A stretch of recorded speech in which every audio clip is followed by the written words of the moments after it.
And good morning to all you fresh-faced people out there. I am Finity with Reality Skewed Gamers, and welcome to another episode of Good Old Jedi Academy. That's right, this is the Jedi Academy where you guys have questions. And good morning and, no, I don't want to echo. Why am I echoing? Okay, there we go. Okay, to stop the echo. This is one hell of a morning. So as you guys are seeing, we have a new setup for Jedi Academy, and it'll have more information for you guys and hopefully a little bit easier to follow. But I hope you guys are starting off your Saturday really well. And let me introduce you to all of our awesome panel here to answer your questions about Star Wars Galaxy of Heroes. So let's start out first with one of the original founders of Jedi Academy, Mr. Warrior Presents. What is going on, everybody? How was your weeks since last Jedi Academy? How was my week? Yeah. It's been good. How is yours? It is better because I got gas, so that helped. Well, that helped. take some gas X. Gas X always helps with that. No, Yes. I saw you only had one relic 4, something like that. I had a Relic 5B1 and a Relic 5 GK for Phase 2. Those were my only relics. That's amazing. It was. Congratulations. Thank you. It was a lot of fun experimenting with that and trying to figure out the sequence and whatnot. So I was very happy to get that at the end. Yeah, that's super impressive. And then we have, let's go to Mr. It's Just Ian. What's up, guys? How you doing? How has your week been? I did not get gas for myself again, but I did get it for a lot of other people. So that was pretty fun. We're I gonna had have 5 accounts this time Wow. for P4. Yeah. We're gonna have a fun discussion about working on gas for other people. Isn't that right, good old Maurice? You two are the nicest men I've ever met in my life. I charge people for it. It's not free. I don't care. I mean, you better get like $300-400 pop. That would not do that for anyone. We'll talk about that here in a second too. I did it once. Never want to do it again. Yeah. After that last one, yeah, I don't think I ever want to do it again either. Especially The thing is, I'll never do P2 runs. It's always P4. Always P4. Oh, It's the best one. P2 was best one. so easy though. I love P2 because it took us like just a few attempts in order to do it. It's actually, yeah. Well, let's be real. It took you a few attempts, but you guys probably tinkered with remote mods for 2.5 hours before you get. You guys were in there for a while. It was worth it. I'm not criticizing, but Oh no, yeah, I know. It's well, I mean, you have to get like mod, yeah. You have to get like the mod sequence done correctly, like at least with mine, right? Because I only had like one relic for both of them. The mod sequence was really important, so it did take some time. But yeah, limitations on mods. Yeah. All right. And then Mr. from good old Chicagoland, but not really, because he has an accent that'll make you swoon. It is Mr. Nev from the Escape Podcast. How are you doing, Nev? And how was your week? How was your week so far? What's a gas? What's a gas? It's this thing that you get after much indigestion, and this works for every definition of the word so far. So how was your week, Nev? Hey, not too bad. Eventful. Lots and lots of moving and humping and dumping. Finally getting the man cave ready for the basement. Did you say humping? Humping and dumping, yes. That means lifting things up and moving them from place A to place B. It does not mean that An old where I come British from. / army colloquialism for moving things from A to B. Yeah, there's definitely a difference in terminology. There's definitely there. a cultural disconnect there between English and American, for sure. Yes. As long as you hump before you dump, you're in good shape. I can't. It's just, it's a saying you can't help. Can't unlearn it. Can't unsay it. Always say it. Good old Maurice bringing you laugh. the true Good. information you need to hear. If it brings joy to your heart, Finn, then there's an added bonus there. Yes. All right. So, this is your panel for the day. And if anyone else joins in, you'll see a little update on the little panel stuff on the side there. But we are going to be answering your questions about Star Wars Galaxy of Heroes. So go ahead and get your questions in. Make sure you start them with the word question. Now, really quick, for some reason, Nightbot is not working for me this morning, so I am trying to grab them out of chat. So please make sure that, look, Nightbot is finally working now. It decided to work. It'll make my life easier, thank God, because that was not going well at the beginning of this stream. So I will collect your questions and we will run through it with the panel. If you guys do have a question for one of the specific panelists here, make sure you include that as well, and we'll make sure that we get them to that specific person. But let's talk about this last week. We've had nothing. I mean, it's been a really quiet week. We got one content update that fixed 2 bugs that I think most people don't even care about. The gas bug still existed during this event, and it was definitely a pain during that. So let's start with you, Nev. What have you done in this past week? Since there was like really nothing new. I don't even think we got any assault battles. There's a new bug that I was complaining about. A new bug. Okay, what is the new bug? You know, for ages and ages and ages, we were asking for a quality of life. If there was 6 crosses on a character, we were begging for some way to just put all 6 pieces of gear on a character all at one go. And then they finally gave us that quality of life. Well, since the last update, that doesn't work no more. And I've just been complaining about that pretty badly this week. So, but apart from that week, it's GAC, so we can't complain too vociferously because GAC's back. So, yeah, even though it has been a quiet week, there has been preparation, and I've been keeping myself busy by helping a few people with early game accounts. So I've been keeping myself busy. And how about you? It's just Ian. It looks like you're kind of going into a lot of new gas counters lately. Been watching some of those videos too. How's that going for you? It's just, I think you're on. I can't hear you if you're saying it. I'm sorry. There we go. There we go. Yeah, I think gas encountering him. There's a lot more counters to him right now than there was to Darth Revan and Malik. When I see a gas, I'm like, oh baby, I'm like good to go, you know. But like when I see a Darth Revan and Malik team, I'm a bit more limited. But that's why I always got to keep my own gas. Or what I'm doing now, I think, is I'm rebuilding my Padme counter with the 3PO to use those guys. So it's pretty fun. One thing you mentioned in the gas event, the gas being a bug, because that's the fix, right? Before he goes into cover, he counters, right? Yeah. But in that event, I'm not sure if you noticed, Magna Guard didn't really get a turn as much because of how that unique works now, or how I'm not sure what they did to it, but it's not really easy to get that bonus turn, because if he reaches that 1% HP, then he should get the bonus turn. But if another person comes in and hits him again, he doesn't get it. You know, he kills him. Yeah. That never happened in the other ones, so that made it even more tough because you would need that stun on like Rex or Echo, and you didn't get it, so it made it even worse. It was so bad. Yes, it was. There was definitely screaming on my end during the Twitch stream where I was like, why is Magna Guard not taunting? And then he would go in and taunt, and then somebody would just, like, ARC Trooper would assist gas after he goes in with an extra attack and then kill him before the bonus turn. I'm like, it was not pleasant. It was pretty bad. It was. It's so weird to think that the third time this event came around, it actually became harder. It's like the opposite of what you would typically want to do. What about you, Gom? What have you been working on in this game?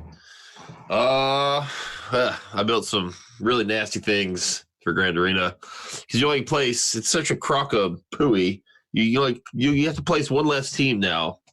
So for me to, I don't know, I just don't like this round, so I just over prepared myself defensively. I'm just a little upset. I can't. Offense efficiency is not my strong point, so I have to move to defense. So I had to create even more defensive teams to A, be stronger, and B, I created 12 of them so I could rotate them in and out, so my opponents can't just look at my history and trying to not be predictable, I guess. pretty boring, nerdy stuff. Nothing really too much. I got my working on my vet Han. The rest of my first order is Gear 13. Not putting the relics on them until we get all the info. But then need vet Han at 13. I'm pretty excited about him. I think he's gonna be cool. Fooling around with the finalizer. We got 2 more average capital ships now in the game. It's a little disappointed that one, but it's I don't know, fun stuff, boring, nerdy stuff. And Warrior, how about you? I know you've been kind of tinkering around on Sure Shot's account, and while you're streaming and whatnot, what are your thoughts overall? Oh, just on the live stream, I had him play his account in the background, just so we had something for my viewers to kind of, while we're socializing, play in the background. I wasn't even actually this week paying attention to what he was doing this particular week, but it sounds like the finalizer, if I was still playing, would be the route I would be going, just because it's such an offensive ship. It can basically beat anything on offense. Sure, it can be, destroyed on defense, but it doesn't require the Houndstooth. And for me, that's a win in my book, because I'm so tired of universality. I guess it's like, why do you require, the Houndstooth for everything? It's like, stop it.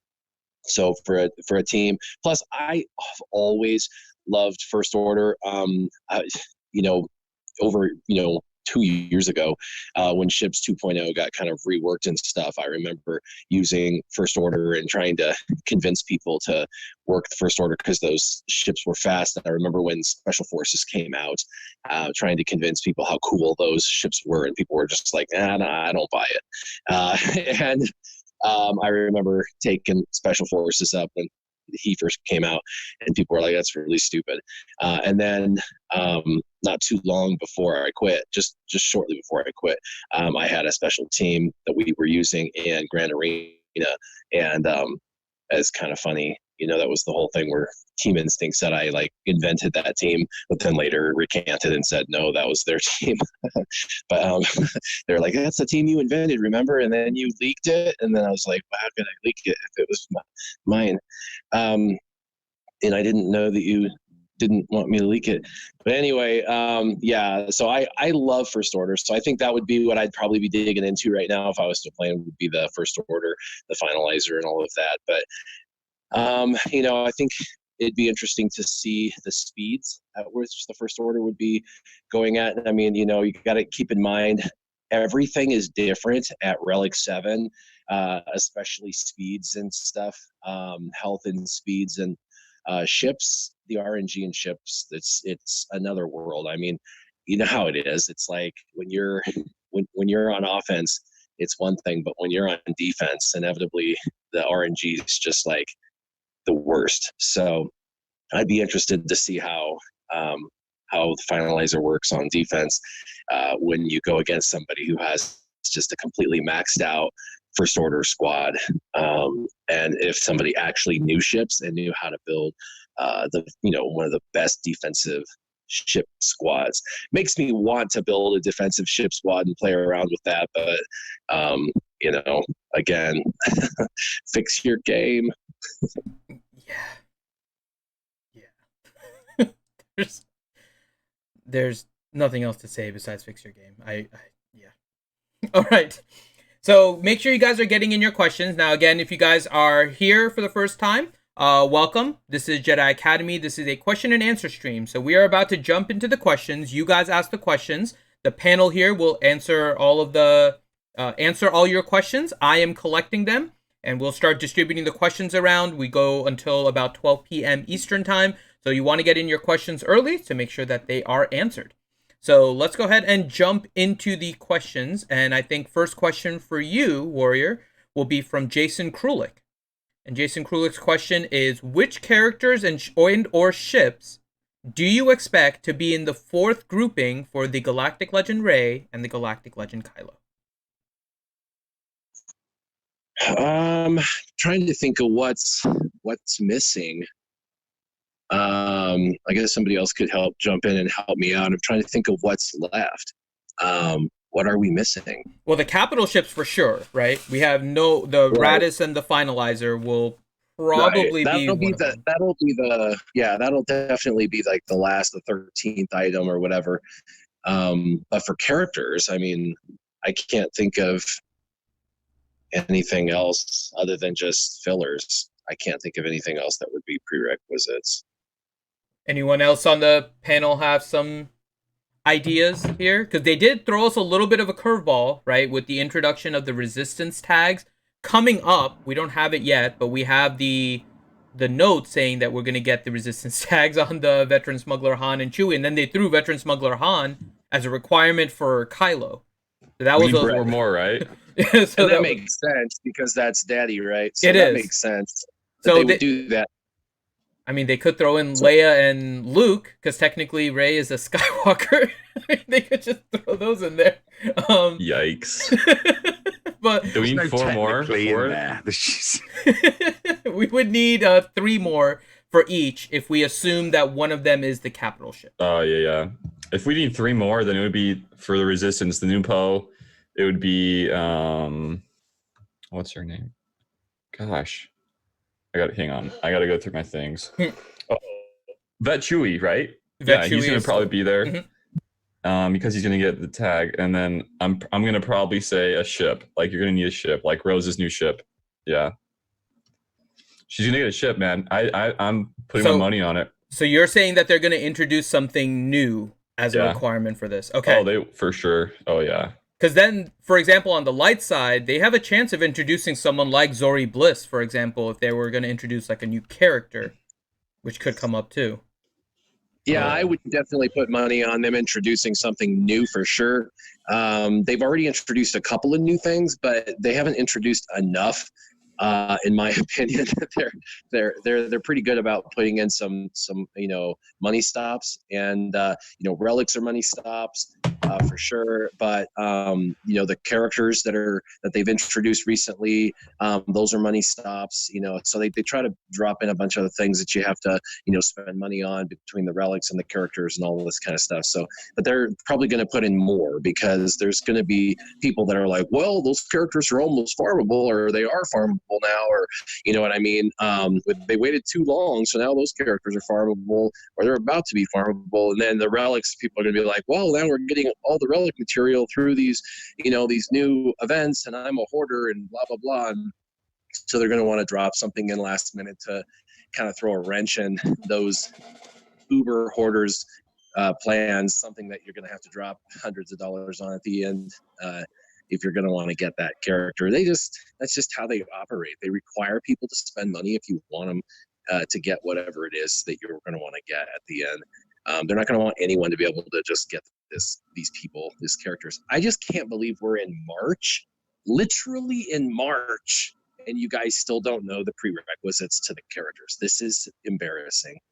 That you guys still don't know what these. They're just playing around this event being always available. We're just waiting for the last one at least. But yeah, if they're gonna introduce a new character or a new ship for us to farm, then that'll just push back their timetable even more. So yes, it would make sense that ships, because they said we would need X amount of ships too, right? So if they release a new ship, like the Resistance needs a new tank ship anyways, and then First Order could use another ship too. So I could see that happening, but then again, it would just push their timetable back even further.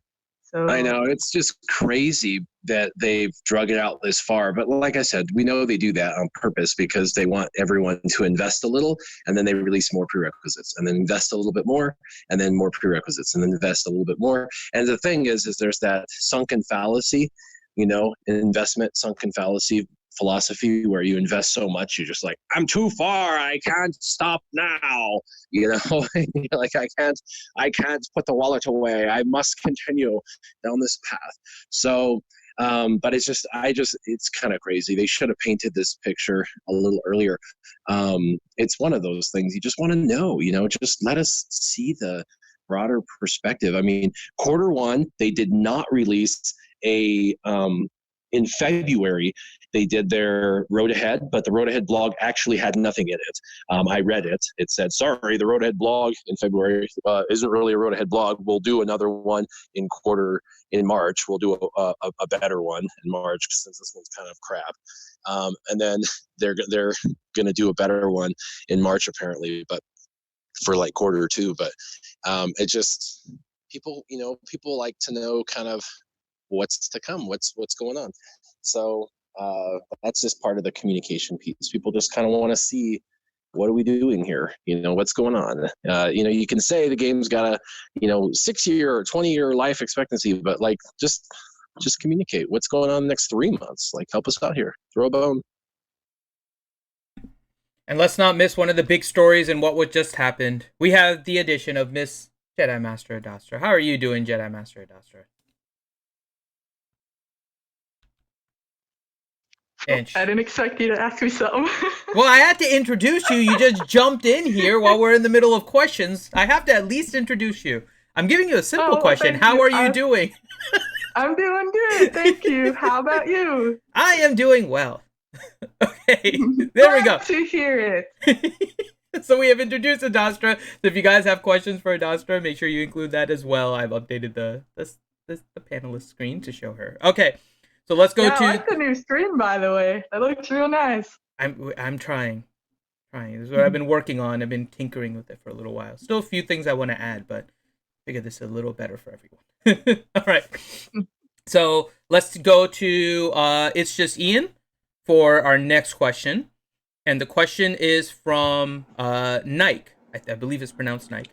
And the question is, there are 2 heroes I have at gear 12, and I can't see the effectiveness of their kits or understand which moves to use with them.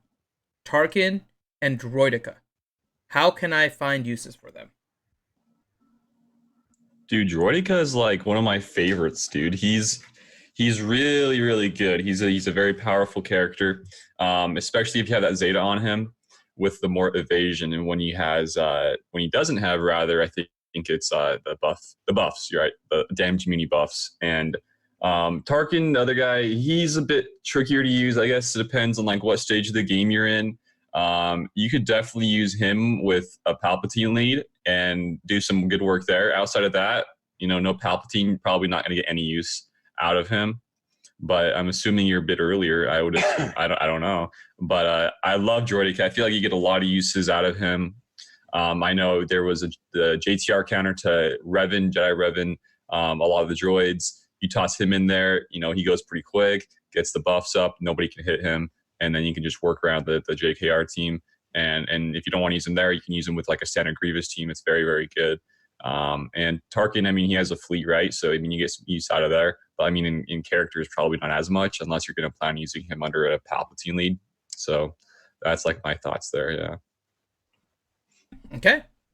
Next question then for Gom.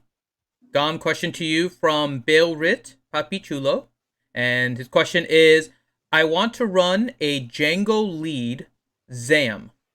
What gear, level, and speed should I shoot for on my Zam, and what other 3 bounty hunters should I put on the team? I'm guessing Boba, Bosk, and Dengar?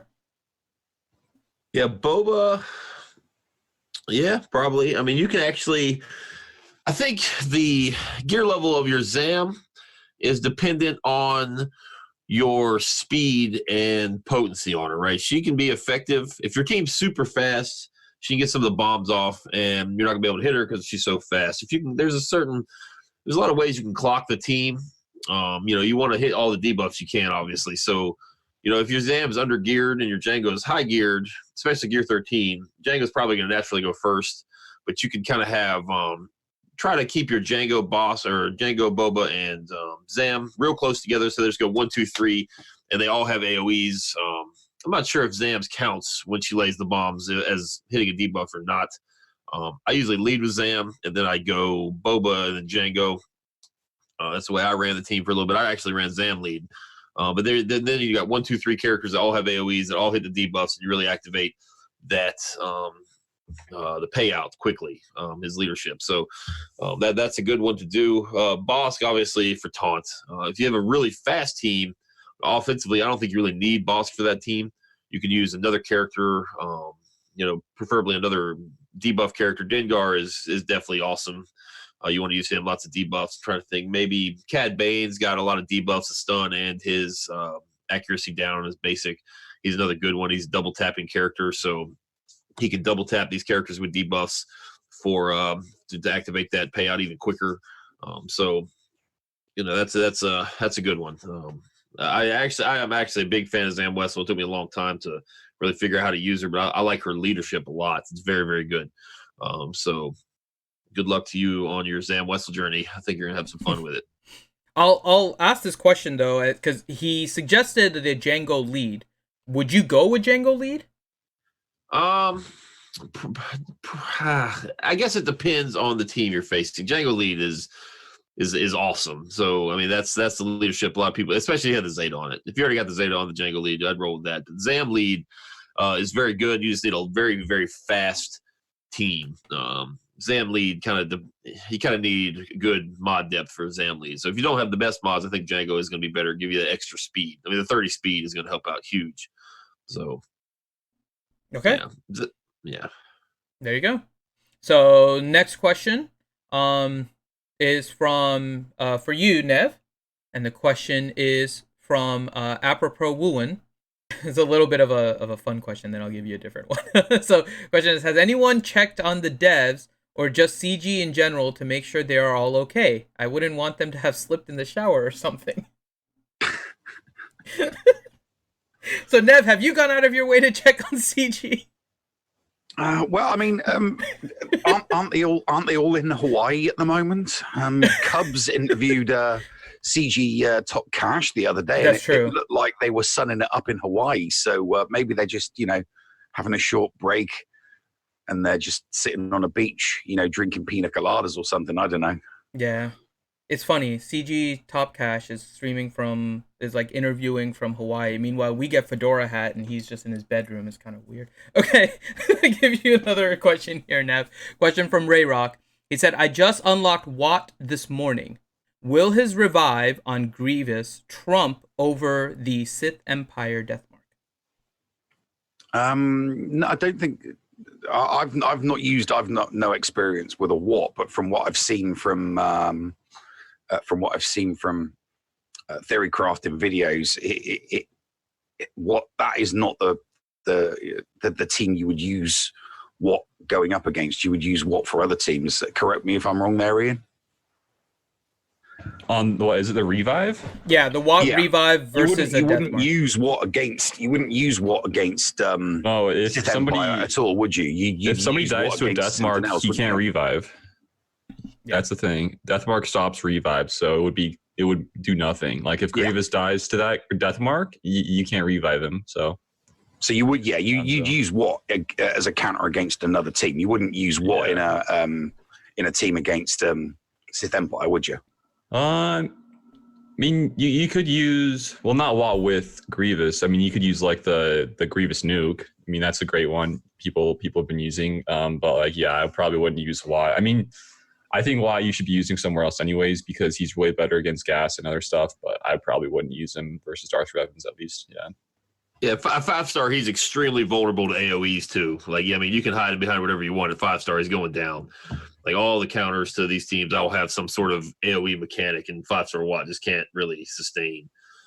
At least in my experience, I couldn't use them at all, except for goofy counters. He's fun to enhance other teams, but yeah, you have to try and speed him up, and then just hope you can get anything you need off first before he dies, and then it doesn't hold very well at lower ones. At least not on defense. It's usually easy to counter. Okay. Next question then for Adastra. So Adastra, the question to you is from David McKinley, and he wants to know, what is your impression of the reports coming out of Disney that they're in early production and are in negotiations with Samuel L. Jackson for a Mace Windu series? What? This is news to me. I want to know more immediately. I am going to look this up right now. So there is your impression. If someone is messing with me, you're gonna pay. So there is your Your response there, you have effectively made Jedi Master Adastra spaz out. Congratulations.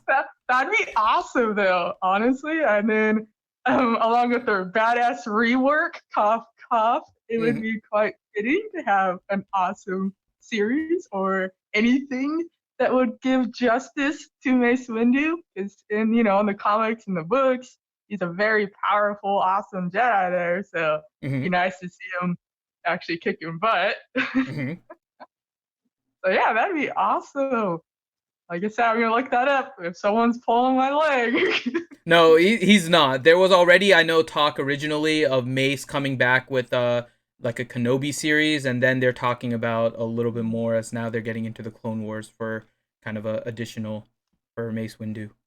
So I don't know the full details on the negotiation, but it's not it's legit. There I is. think it might depend how the other series go too, perhaps. Like kind of see how everything else is received. Because they can do so much in the Star Wars universe, and now that Disney Plus, they can just do these shows now.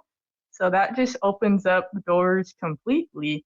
I think after the Obi-Wan series, they might see how that one's received first before they try doing other offshoots. But I don't think it's out of the realm of possibility. Popular characters and Samuel L. Jackson being popular in general. So, as well as it'll be another thing. Fingers crossed for. I'm still waiting for a stupid rework of the character in this game. So, which does bring up a question. Another thing to add to the list.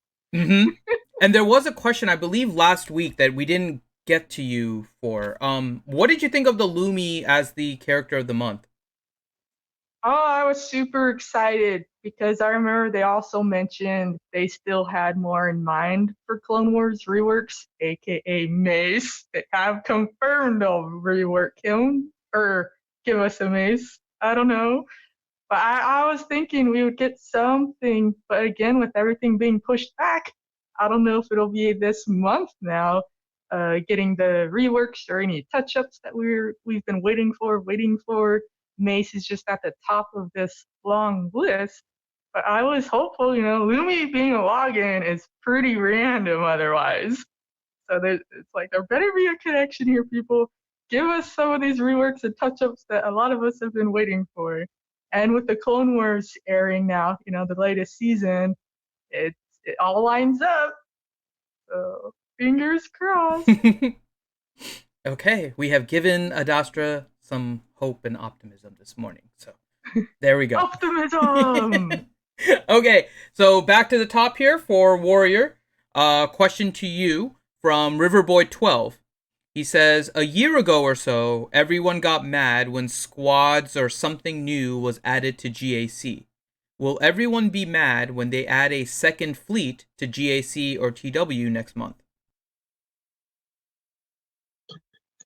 Well, anytime they do anything, half of the community loves it, half the community hates it. I mean, half of the world embraces change, half of the world hates change. That's just humanity, right? So it doesn't matter what they do. They'll be damned if they do, damned if they don't. So that's just the way it works. I guess the bigger question is, when they change something, will it be rolled out as broken? And damn the other half that are happy that they're changing it.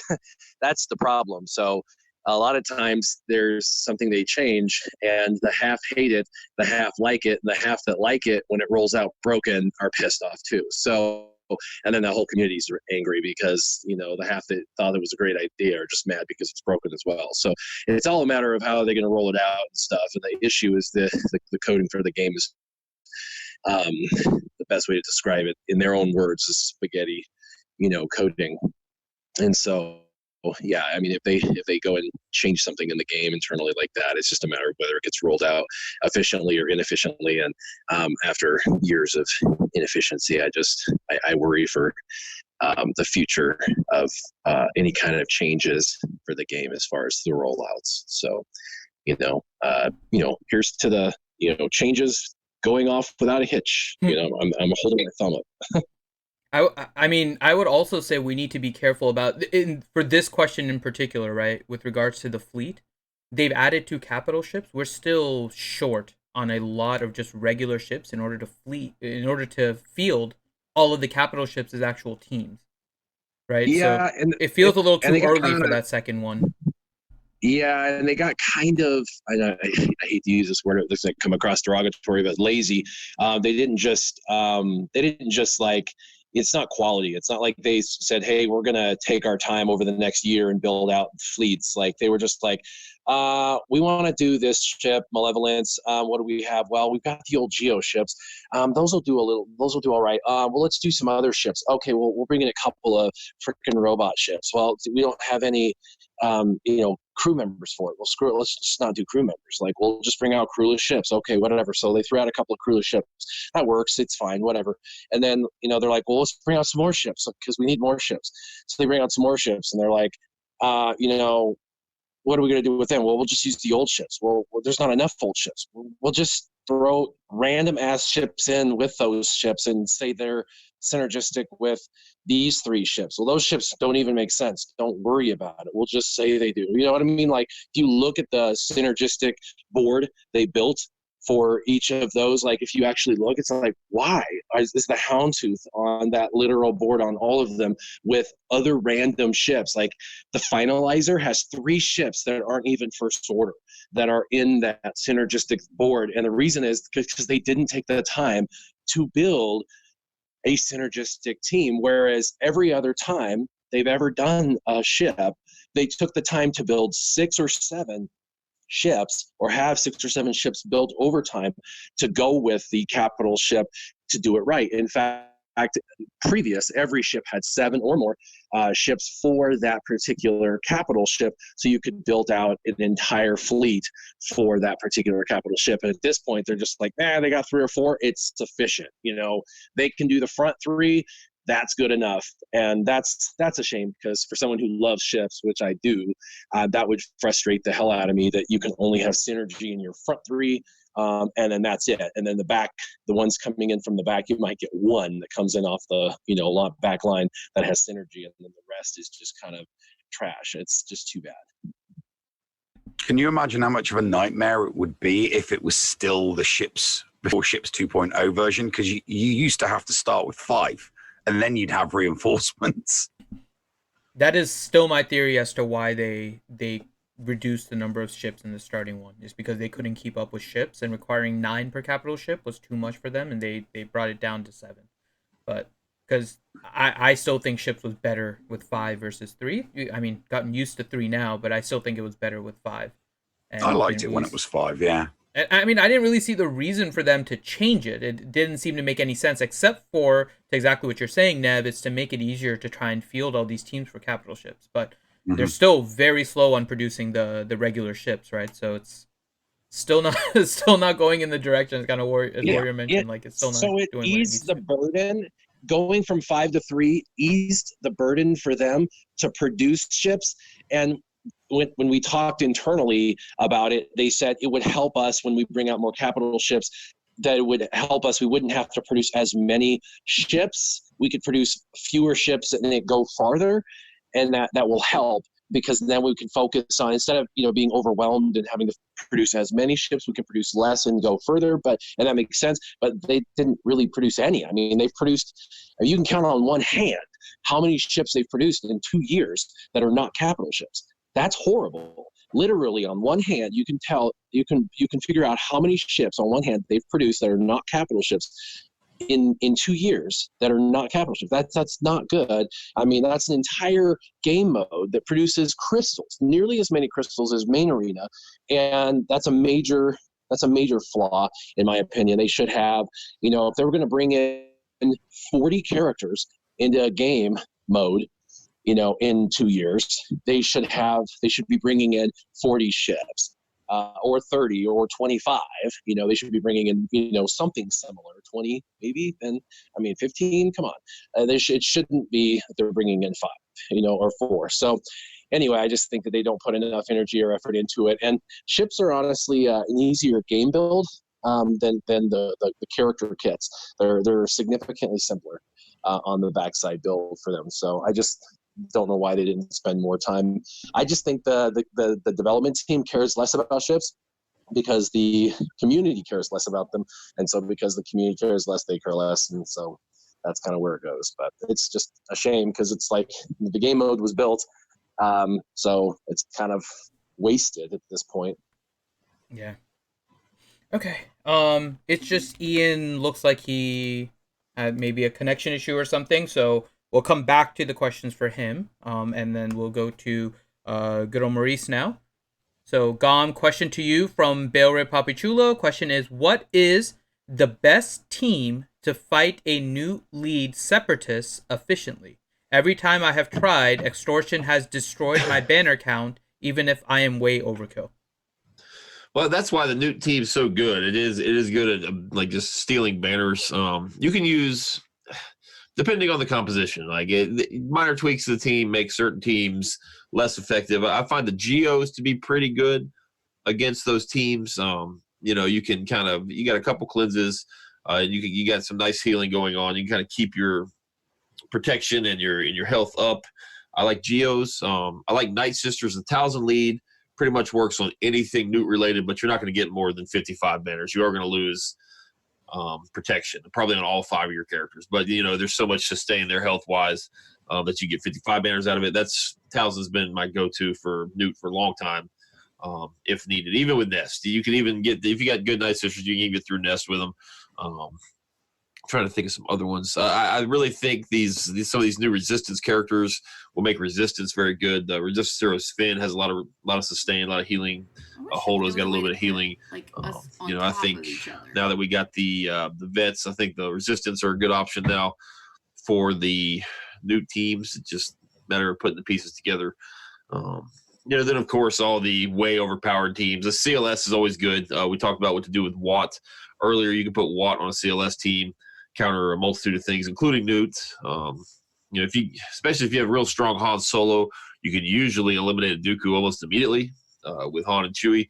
So that's a good way to kind of protect some of your banners. No shock, then he won't be countering and annoying you for little 5,000K counters and stuff. So that's it. It just, you kind of got to plan. If you can get 60 banners against a new team consistently, you're probably better than me. So I don't know.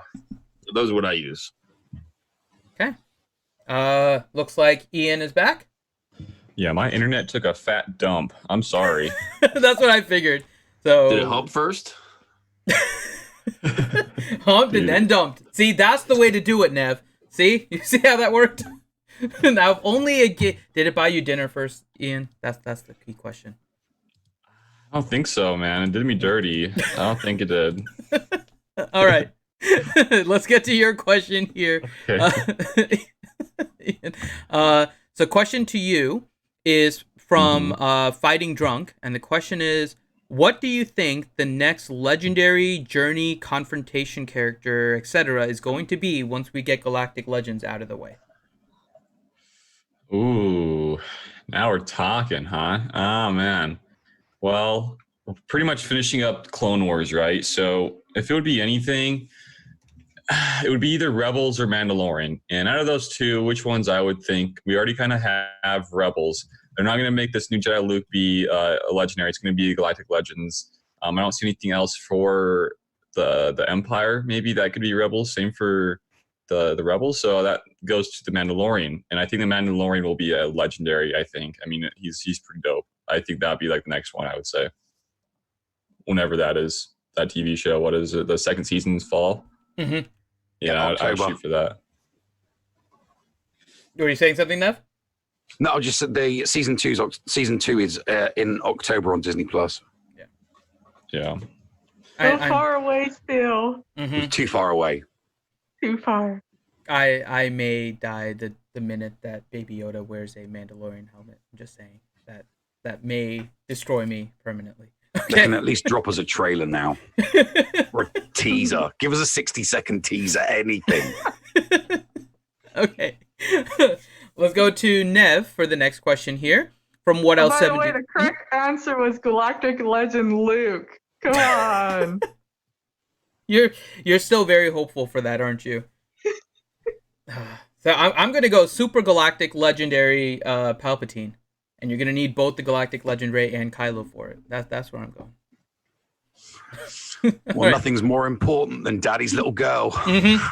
Or Well, grandpa's little girl, sorry. it's kind of a little of both. It's very weird now after the latest development in Star Wars, but we'll talk about that another time. Okay, Nev. So, question to you from What Else 73. And the question is: does it seem like GAC is becoming more offensive favored? Division 1, there are only 7 teams on defense and only 1 fleet on defense. Who doesn't have 7 meta teams to clear? Well, it's entirely dependent on what division you're in. The higher your division, the more defensive it gets, really, because you've got so many teams. So you need at least a couple of decent teams in defense. The lower and lower you get, the less defense you need, because if you're in like division 11, 10, 9, or 8, you can put all trash in defense and just go for a battle of banners, and you can win your GAC outright in those lower divisions with smaller team compositions. Around the middle, around the 7, 6, 5, 4 area, it's kind of a mix.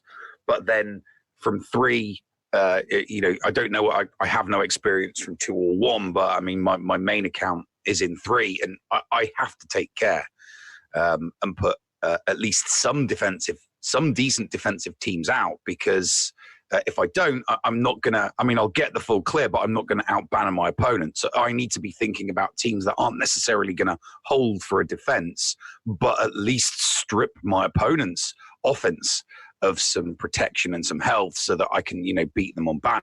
So it's graded from the lower leagues all the way up to the higher leagues as to exactly what is needed. The composition of your offense and defense really is dependent. So what else depends on how many accounts you've got and what division they're in. But if you're in the middle, it's kind of like an even. If you're lower division, don't worry about defense, just have better offense. And if you're 3, 2, or 1, bloody hell, good luck. And this is another. This was a question we had last week too. Even Division 1 right now is so wide in terms of the GP that it includes, that Division 1 itself can't even really be clumped up together. Because I can say, at least from mine, I have a lower, probably top 80 GP, right? Because I have a lot on the bottom fluffing that puts me at the top, and so I don't really have a lot of relics, although I did have a few more now. But my matchups will typically be very mod intensive, more so than anything else. I can usually put my Darth Revan on defense. Very few people are able to beat it unless they hold their Darth Revan. So if they hold their Darth Revan to attack mine, then we get full clears. If they don't, then they just get stuck on mine, because a lot of them don't have like all relic characters, right? So even Division 1 is not all the same. Like my Division 1 is different than like Rangers. It's different than Warriors used to be. Even probably his account is still probably farther along than mine, would kill me in Division 1. Grande and everyone else, and definitely Adastra. Adastra would wreck my face, I'm sure. So the Division 1 is a very broad categorization. So there are still a lot of non-full clears that happen. It just depends on what kind of strategy you do and how heavy you go on defense. Most of my wins are actually non-full clear wins, just because I go heavy on defense and try to push them on offense a little bit. So a lot of variance actually with that. Okay, Adastra. Next question is for you. It's from Bailrip Papichulo, and the question is: what team would you place Barris in for a secondary Jedi team, excluding the normal Jedi that are Jedi Knight Revan, GK, Jolie, etc.? All right, good question. She's very versatile. I've used her in a good number of teams, and she's not exclusive to only Jedi comps, which again just makes her so useful. But for Jedi specifically, as a secondary or third tier, or depending how your roster would look, if you have a Zeta, Qui-Gon, Jinn, I use that a lot as another go-to team, because I have like a Relic 7 Ezra. So I always pair Ezra with Qui-Gon, and then I add on to that depending what I'm fighting. And so Zaris ends up in there sometimes. So like an example would be Qui-Gon, Ezra, Ayla, Zaris, and then a tank. So Kanan, because Kanan really pairs well with Ezra since I have the Zeta. And then that can take on a good variety. I've been putting it through its paces and using Qui-Gon as a secondary to free up some more the mainstream teams. Like you're saying, Jedi Knight Revan is usually dedicated elsewhere or on defense. So having this team, I'm able to take on, so anything that's not, the S tier. Like it's not gonna kill Darth Revan, but it's pretty useful. Then Zaris, she can also go with a Shock lead team. I've done that one before as well. Shock will lead the leftover clones, and then you just tack on 2 Galactic Republic Jedi. So Zaris is good just for that survival aspect. So this can go on defense as well. It's like a fun extra team that you can throw on there if you have those other characters built up. And then you can put Plo Koon on it too, because he has the clone synergies as well as Jedi. Or you can put a tank, or you can put, it's pretty open. Again, this just really depends on how big your Jedi roster is, like how can you feasibly break up these combinations. So those are my 2 favorites. And then, if you can't do it, Zaris can still go on other teams, like almost anywhere. Like I just used her with the CLS to kill a Night Sister team, just to help with the whole plague you to death part. So she helps, with that. But yeah, hope that gives you some ideas. Get those Jedi going. Okay, and like there were so many panties. I got a bunch of panties. I was like, stop saying that word. I hate it. Thank you, EXO. EXO donated 150 bits to get another sound effect on the stream. Thank you, EXO. All right, we're gonna go to the next question. I'm setting it up, by the way, EXO, so we can get the answers in for everyone, but all the bits and everything are still working if you so choose to do that. Okay, let's go to the next question here. So we're back up to the top with Warrior.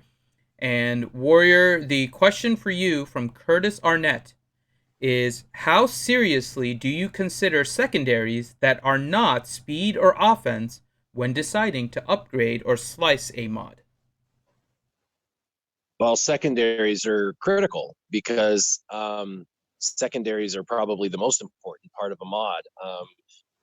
Primaries are a dime a dozen when you're looking at mods. Basically, all the mods are the same, and when you're looking through mods, they're all the same. You're looking through, you get offense, and then you're looking at the secondaries, and you find secondary that is flat, and you're like, oh, what's this? So you want to make sure you're looking for something that has a secondary that's appealing, such as speed. Let's say you find a mod that has secondary with speed. Really quick, is Warrior breaking up a little bit for everyone else? Trying to build Okay. So you're like, yeah, I was like, who is trying to talk? What is going on? Warrior, you're kind of breaking in and out a little bit. Am I still breaking up? No, now you're good. No, I'm good, huh? Yeah. I'm on Starbucks Wi-Fi, so that sucks. Okay. Maybe I'll have to kill next door's Wi-Fi if I need to, maybe, possibly. But am I still good? Yep, you're good now. Okay, so let's just pretend you were, looking at a mod and it had, offense, health, and speed. And you were trying to build a Padme team, and you saw that those secondary stats are phenomenal for anybody that was going on a Padme team. So that would be a mod you'd want. You could roll it, and regardless of how it rolled, you'd know it'd be good for anybody for a team for Padme, because no matter how it rolls, you're going to get stats that are good for those characters. So secondaries matter big time. you don't want to pick a, if it's got defense percent and you're not trying to build a super tanky Sith trooper, like don't even bother with that mod. It's just one of those things. Secondary stats are going to make or break a mod. If you've got a mod that has 3 speed and defense percent, you probably don't even want to bother with it because the defense percent is going to roll and the speed's just going to stay at 3. So it's just one of those things. Pay attention to your speed, or pay attention to your secondary stats. There you go. Okay. Next question here for it's just Ian is going to be from this question here. Where is it? There it is. Okay. Question to you from Who the Hut. And the question is, I am running Separatists, Dooku, Newt, Watt, and 2 non-Separatist tanks. Who is the better leader for this squad on defense, Newt or Dooku? There was no Grievous in there, huh? That Grievous was not listed, no. Okay. I'd probably say Newt. But toss Newt with Dooku. Those two, Newt lead with Dooku, man. That's pretty it's pretty hardcore of a team, man. I'm sure Gom knows this way better than I do. I don't really have a whole, long experience with using them because mine are both Gear 11s. But I just like the new lead. I mean, the extra speed is super, super awesome. Extortion that goes everywhere, and then Dooku comes in. He controls the whole field with his stuns.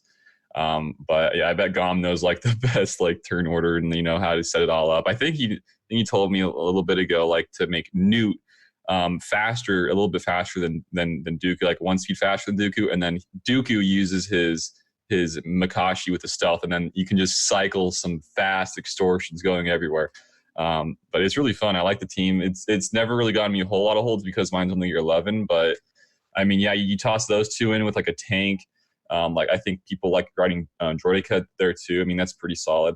It's a fun team, man. It really is like one of those you don't really notice or you don't really you don't think too much about when you're fighting it, and then you get in there and like, holy cow, what am I fighting? And then it gets maybe like a couple holds, and it's really good for those back wall defenses. I'd say it's great.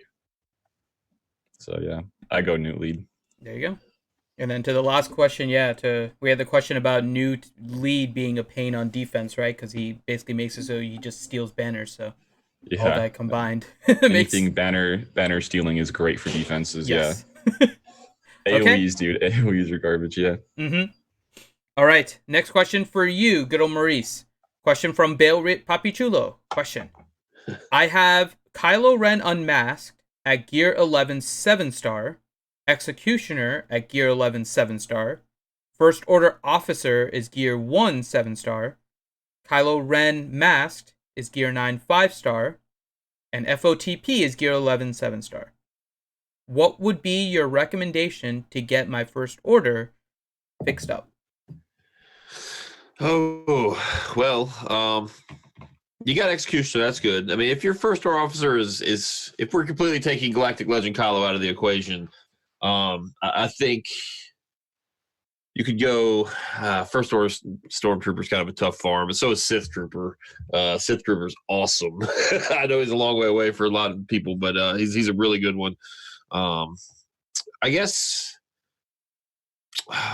it depends. I guess it depends on your mods. If you make your old school Mass Kylo fast, you put a lot of speed on him, and you lead with his AoE, that will give the whole team 25% turn meter. Or you could make your First Order Officer the fastest and kind of swap turn meter with Kylo. Then he facilitates the whole team, so your whole team doesn't need a lot of speed. You can just put a lot of crit chance on him, a lot of health, obviously, on crew.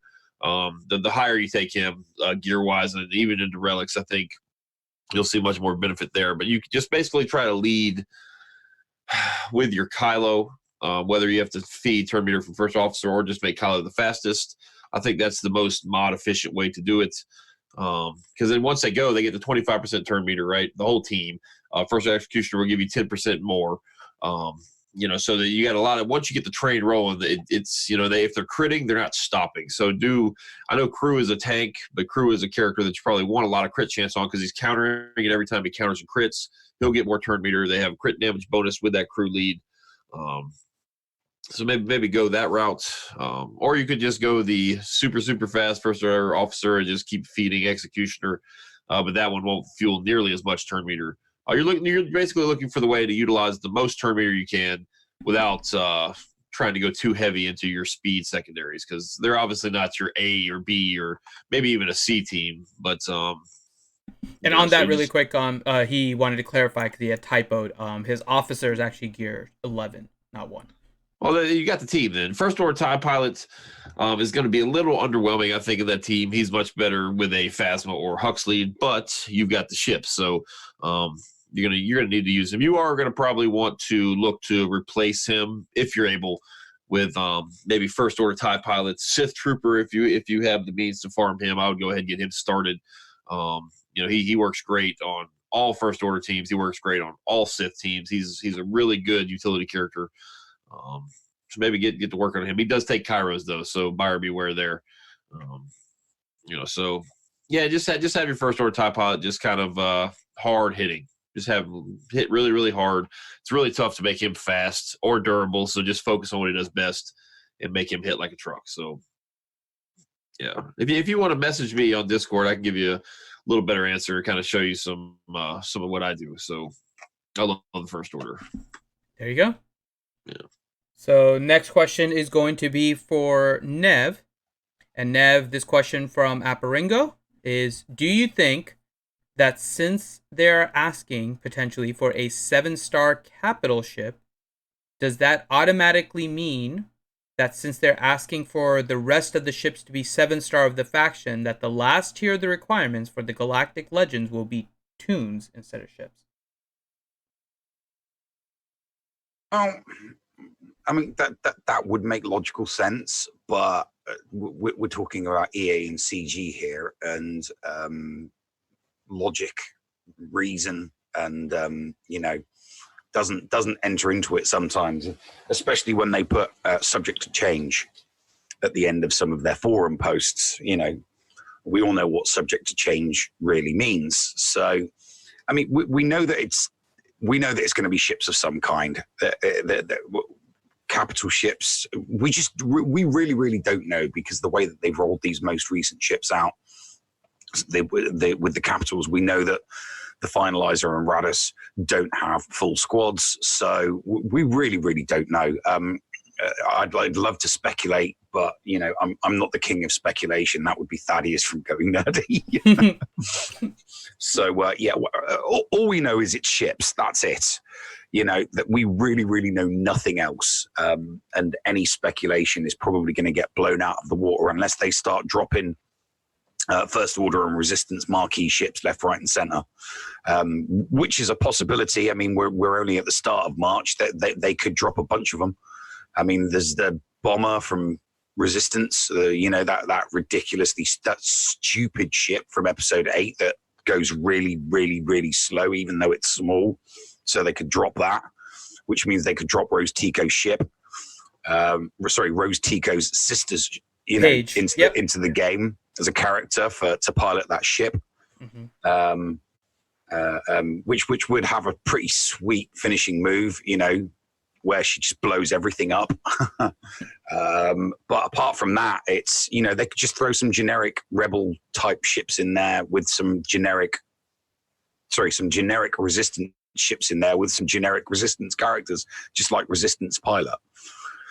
So, but yeah, it's just too much speculation involved there. But the one thing we know that we don't need to speculate on is that it will be ships, and there's going to be a capital ship and a handful of ships required. And they'll and like they've done with the characters and the relic requirements, they'll make 7-star requirements and probably some kind of GP cap on them. And let's not forget the little bit of the loophole to the question too. You can buy your way to a 7-star Radis and a Finalizer without needing the 7 stars of the other ships. So it isn't necessarily saying that you need 7-star of the other ships. So there's still ways that you can get it if they just made it the capital ship and tunes that you wouldn't need 7-star for the other ones. You'd obviously have to kind of pay your way to it, but there is that possibility as well. So, okay. Adastra, question to you. from Dobby6506.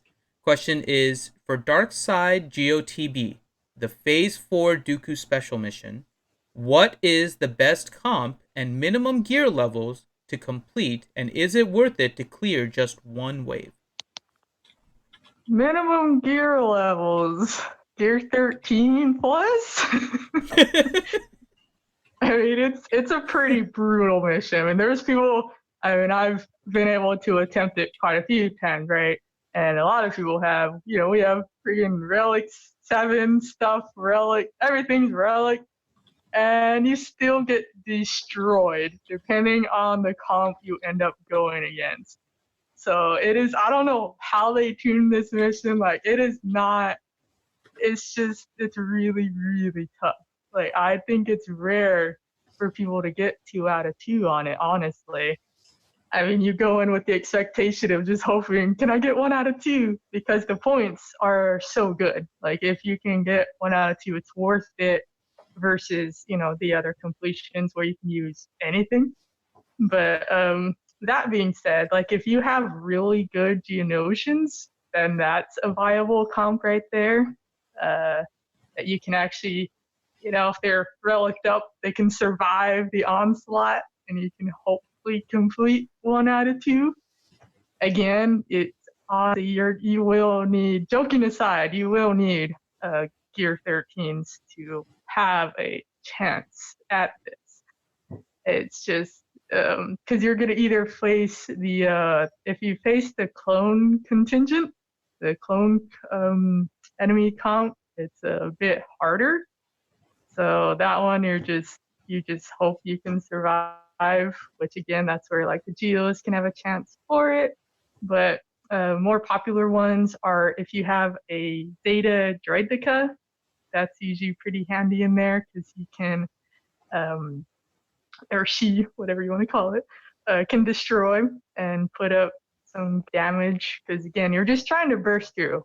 I mean, again, for real, it's you're not gonna get 2 out of 2 unless you're super lucky, even when you have all relics. So we're just optimism here for getting to 1 out of 2. So if you have your main, this is also assuming you attempt this special mission. So you're already very limited in what you're splitting up your, what you have available. So that's what kind of hurts too. Like, we only have so many Separatists that can go around. So if you're already devoting half of them to the special mission, you're kind of stuck with what you have left. So you also have Asajj as an option, which she can fit in there pretty good. But then that weakens your Nexter team. So if you can still get away without her, then it's worth it. Because again, the points that you'll get from it is worth it. And she can be a lower level too. Like, you could get away with a lower level Asajj for this. But let's see. I think that's most of it. They have the Droideka Asajj, the combo that you can do with the Dooku, but then you also have your Geos, but only again if your Geos are leveled up. Like, G12 Geos won't cut it. Like, they need to be Gear 13 with some relics. Even then, it's gonna be high risk. So if you do have the gear invested in these characters, it is worth it because I mentioned the points. The points you can get for 1 out of 2 wave completion is gonna be worthwhile for your guild as a whole. So like, the more of you that can get 1 wave completed there, it'll help with the points overall and shooting for that star. If you're nowhere near the star, then don't bother. Just put all you can into the special mission instead, because that's more worth it to just get the extra get that you would potentially get from that. So it's kind of like a balancing act. It'll depend on where you're at in your guild. Like, you have a shot for the next star. Is it worth it versus how much more get to that you can get instead for X amount of special mission completions? And again, depends on your gear, because you will need some Gear 13s to even think about attempting it. Okay. There you go. Next, we're back up to the top of the order here. So we are at Warrior. So Warrior, question to you from Hellenix. And the question is, it takes me forever to put all 6 Gear 12 pieces on a tune, yet I see many other players with a few dozen tunes relic. How are people surpassing Gear 12 so quickly without spending money? Well, I can't speak for other people, but I can speak for my Scissorman account because that was the last experience that I had with trying to really zip a character up as fast as possible. And surprisingly, I was able to do it relatively quickly with certain characters. And the left side, those Gear 12 pieces, you can get those some of those pieces, the farmable stuff, relatively quickly. You can dial down some of that stuff, not too bad. You can also, if you're doing well in arena, purchase some of the sub pieces out of the store, but farming that down. Also, the Gear 12 Plus finisher is actually very farmable. That just takes time, about a week for all of the actual farmed items. And then Gear 12 Plus is more of a raid specific type thing. If you're doing well in raids and placing higher in top 10, stuff like that, you're going to be able to get that stuff. For me specifically, though, what happened was I started playing and I was doing, very well in my guild, doing, well in the raids, and I was collecting all the Gear 12 and Gear 12 Plus over a year period of time. But the first 8 to 9 months, I didn't have any character that was even a Gear 12. Right, for like the first 8 months, you don't have anyone that's that high. You're like trying to get them to like Gear 11, and then finally get them to Gear 12. And so it's really hard to get anyone up that high. But then once someone popped to Gear 12, finally, they were just glowing because I had tons of rewards I had earned over the first 8-9 months. And so finally, when you get somebody up there, it's like you have all these earned rewards, but you had no one to use those earned rewards on. So it was like, oh well, wow, I got all these things I've earned over this time, and I finally get somebody to put it on. So I actually had, for the first like 6 characters, I had a ton of Gear 12, Gear 12 Plus that I had earned, that I just had when they popped to Gear 12. I had most of it available to just place on them because I had earned it already. When I quit, I was at the point where I only had a few pieces of Gear 12 or Gear 12 Plus left, and I had about 10 Gear 12 people, or characters in the game. So it only works to a point, and then you start to run out. And then after that, you really have to focus down. When I would focus on a character from Gear 12 to Gear 13, it would take me anywhere from 2 weeks at the fastest to a month at the slowest if I was hyper focused on one character. At the very end, when I was trying to get all the Darth Revan team to Gear 13 for like trying to, because I was going to do Malik. In a month period of time, I was able to get like 3 characters to Relic Tier 13. And I just focused on one, then the next, over a month, like 4.5 weeks. I was able to get 3 characters from Gear 12 to Gear 13. And that was pretty fast. Although I had about 6 pieces that were glowing when they popped over. So that helped a lot. And I was getting first place in each arena. So I was getting, 1,050 crystals between dailies plus arenas that I was able to utilize daily to purchase stuff that I needed between refreshes and items out of the store. You could save up for some stuff as well. So for people who are hyper focused, if you focus down hard on one character, you can do it. But for somebody who's not getting nearly the crystal income, it is definitely more difficult, and that's going to take 2 to 3 times longer. And if they're not getting, nearly that kind of crystal income, they're down to like 200 or 300 crystals or less. It could take 2 or 3 months potentially. Okay. There you go. So there are your ways, Hellenix. Okay, next question for It's Just Ian. Question from Darsion1972 says, question for HSCN, what's the best Separatist team with Newt and how to mod it? Oh, man, I don't know much about these guys, man. I very limited to the Separatists, but I guess talking about Newt a little bit more. Newt is he's pretty good, man. I mean, you can toss in like a tank. I like to run Zalbar. I just don't have like a good build up Separatist team right now, but you can run him with, like I said, Dooku. Have them pretty freaking fast. You can even toss in your nest there. You mean the whole team is based around speed and trying to spread the extortion, and then you got some people who are really annoying. I mean, people love using one with Newt lead, Dooku, Django, Nest, and then they can also toss in like a Droidic or whatever, and that team, like I said, I mean, it really takes something big. It takes something a little bit more strong and more control than theirs, or just pure DPS. Like I think somebody mentioned CLS. And even then, if you're using CLS, I mean, you're probably not going to get, that many good banners, because when you kill Newt once, he comes back at 100% TM, and he can use it. He can use his extortion as soon as he comes out of that, right? So I mean, you're going to lose some banners anyways. But like, man, I don't know like the best way to set it all up, man, because I just don't know. I don't have mine built up yet. I'm still working on like getting my Malak Gear 13, man, 7-star. I mean, I'm just way behind on some of this stuff. I'm still like farming.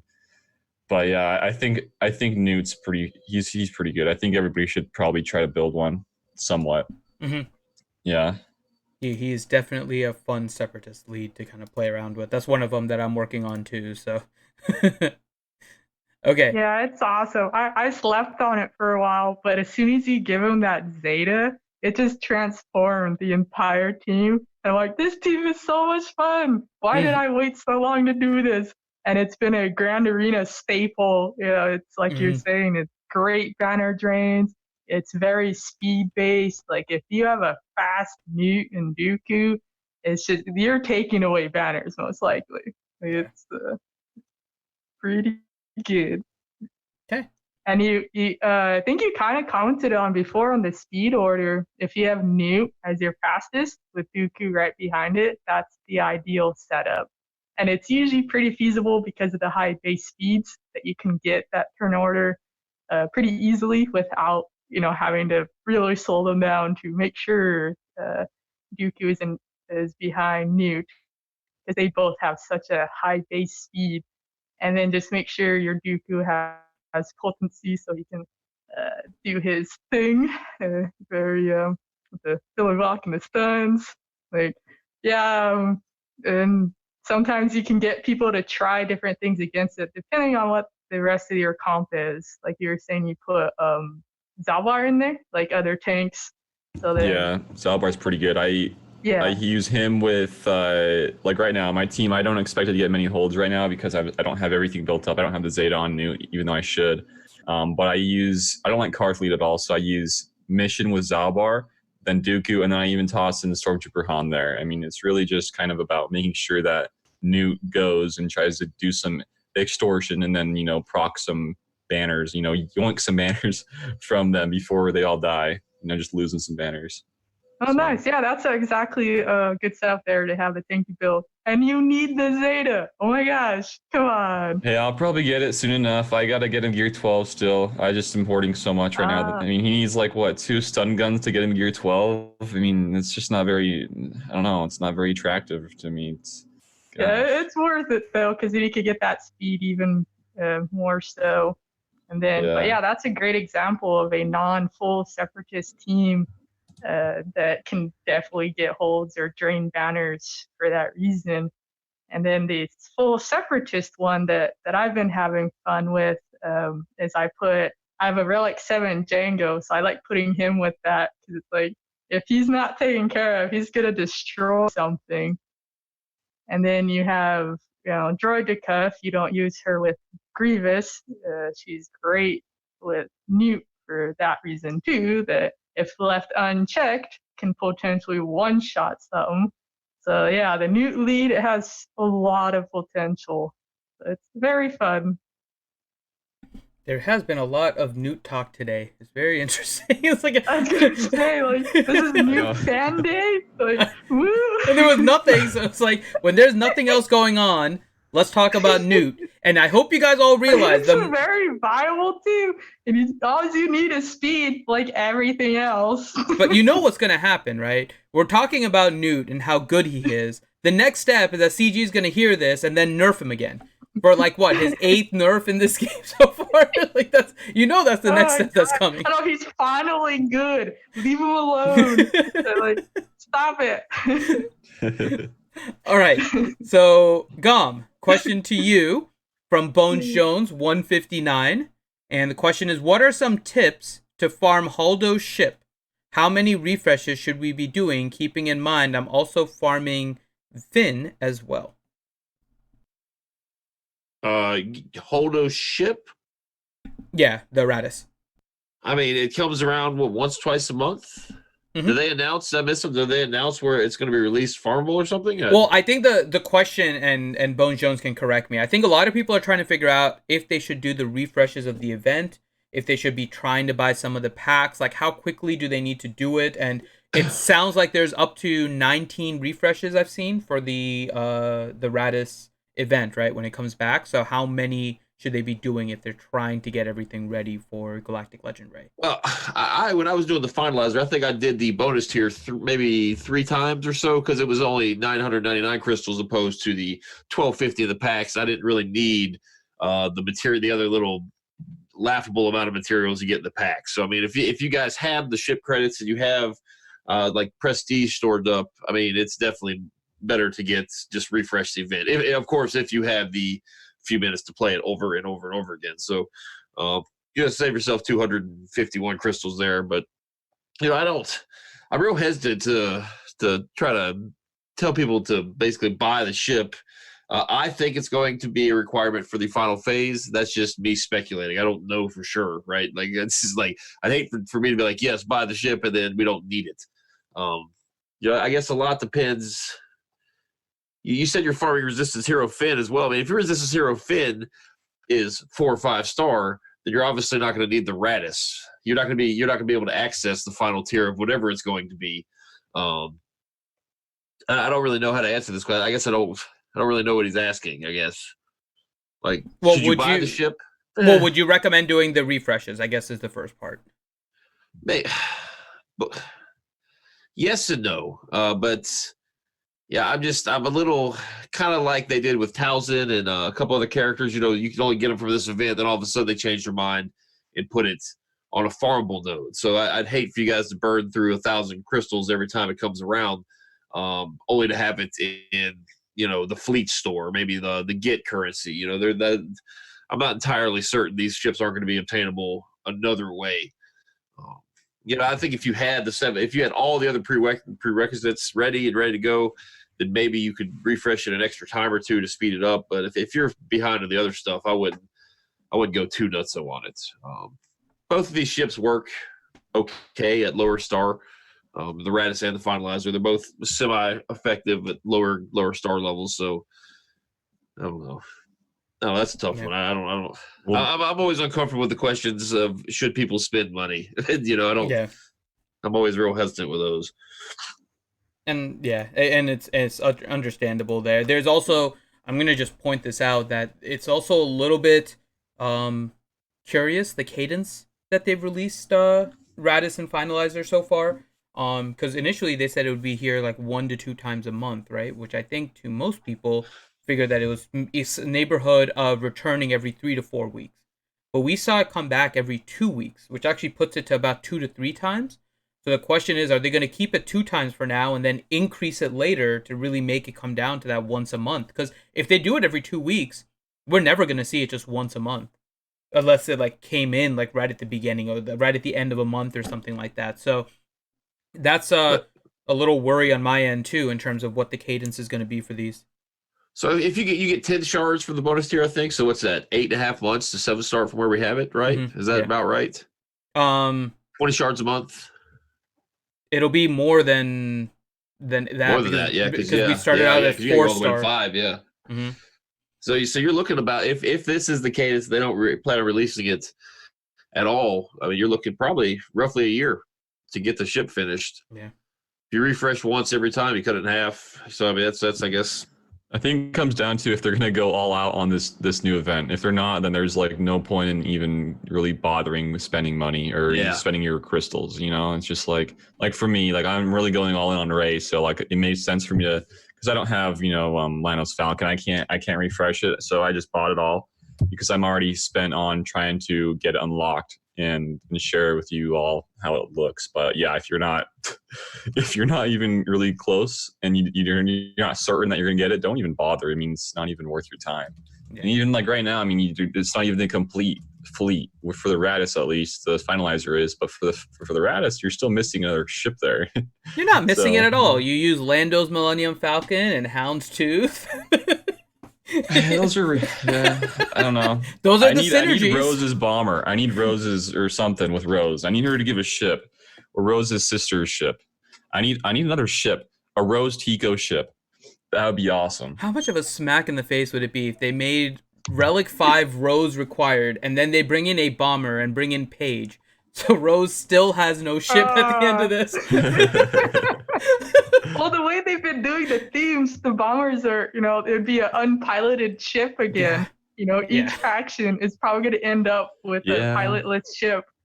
See, I can see that actually more than anything, because like what if the vet's now getting the tag? I mean, I would probably assume that now we have Vet Han for the First Order. I mean, I think it makes sense because Chewie used a big role in like the movies, so like him with Rey makes sense, and then you need the finalizer. Some other stuff, and I think what we're missing like a third or a fourth there, and then tossing in like one of those ships, like a non-piloted ship, makes total sense to me for like that faction, because we are behind in that one compared to like the First Order. Yeah. So. Okay. Next question for Adastra, and question to you, Adastra, from Darsion 1972: Is it still worth taking my rebels to relics, or would I get more use out of my relics on a Jedi Knight Revan for Lightside TB and GAC? Otherwise, which faction would you relic next? My arena team is all relic. You sure you want to ask me the question? Oh yeah, I saw Jedi Knight Revan and I'm like, this is an Adastra question. I know we're probably gonna say it, but I'll leave it to you. Well, to be fair, I would really need to see this person's roster to give like a better indicator of what they need to do. Like, where are they at in the game? They mentioned the light side TV, so that would indicate they're in a upper tier guild that's attempting said TV. So, in general, your rebels, which I'm assuming is the CLS Han Chewie, they will always have a use. Like, they will never not be of use in any of the game modes. Like, they are just disgustingly good. Like, they have been able to counter every single meta.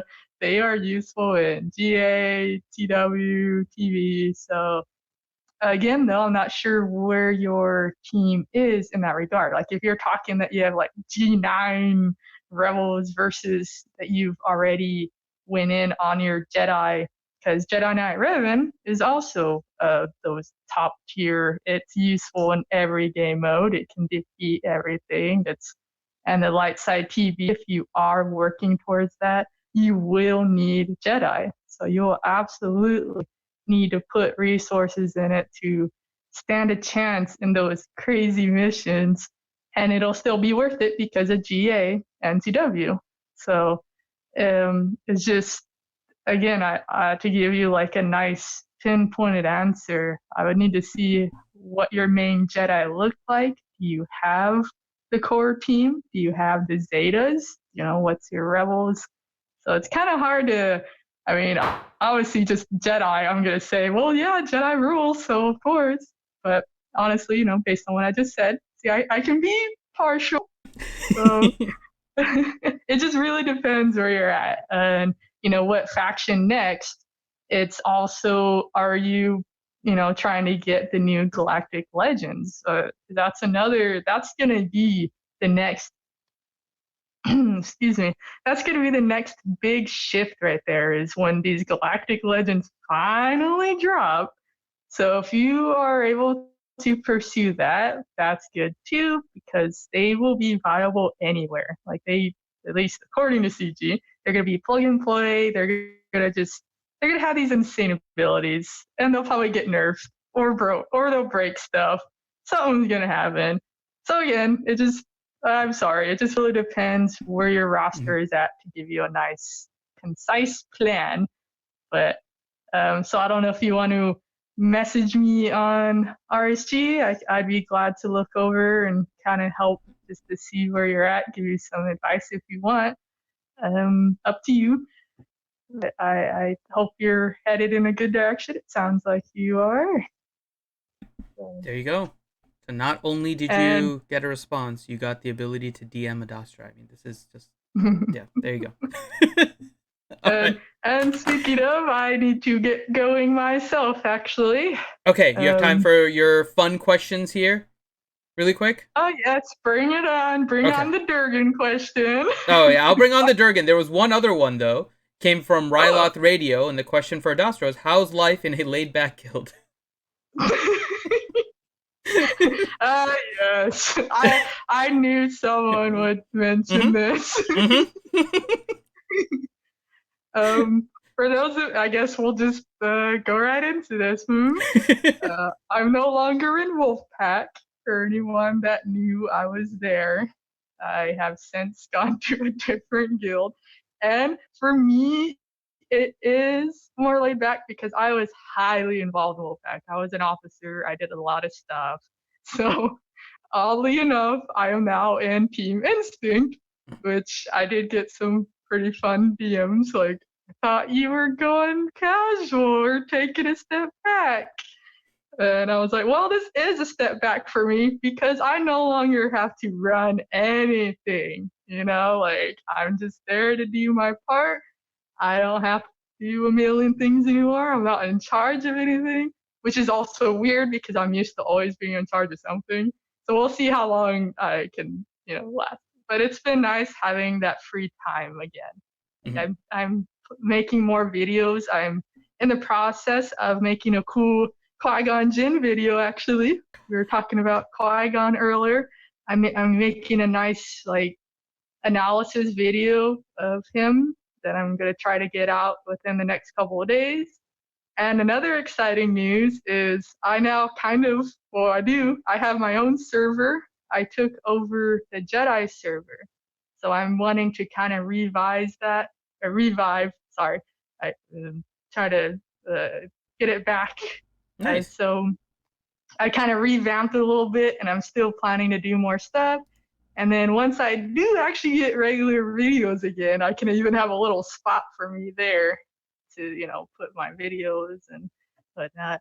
But I'm pretty excited because the Jedi, there's so many cool things that are going on for Jedi. And then soon with Cam, we're going to even have more stuff incoming. So this should be a good hub for all things Jedi. So I was so excited that the current owner let me take the reins, and we share ownership now, and then slowly getting it, changing it up. And so I was like, yay! I've always wanted to do this, but I never had time before.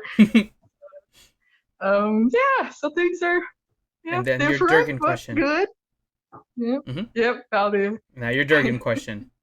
For General Adastra Skywalker. Tomorrow, I will have my General Anakin Skywalker 7-star.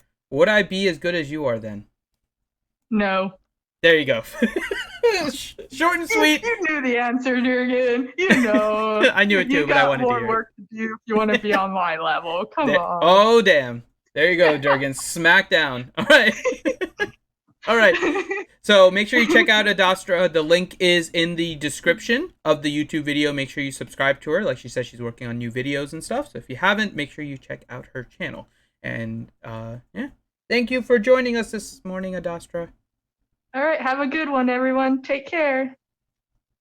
All right. So Adastra is gone, but we still have a few more questions that we're going to run through here. So let's go ahead and start working our way through the rest of these here. So, next question. I think Nev had to step away for a minute, so I think we're back up to the top.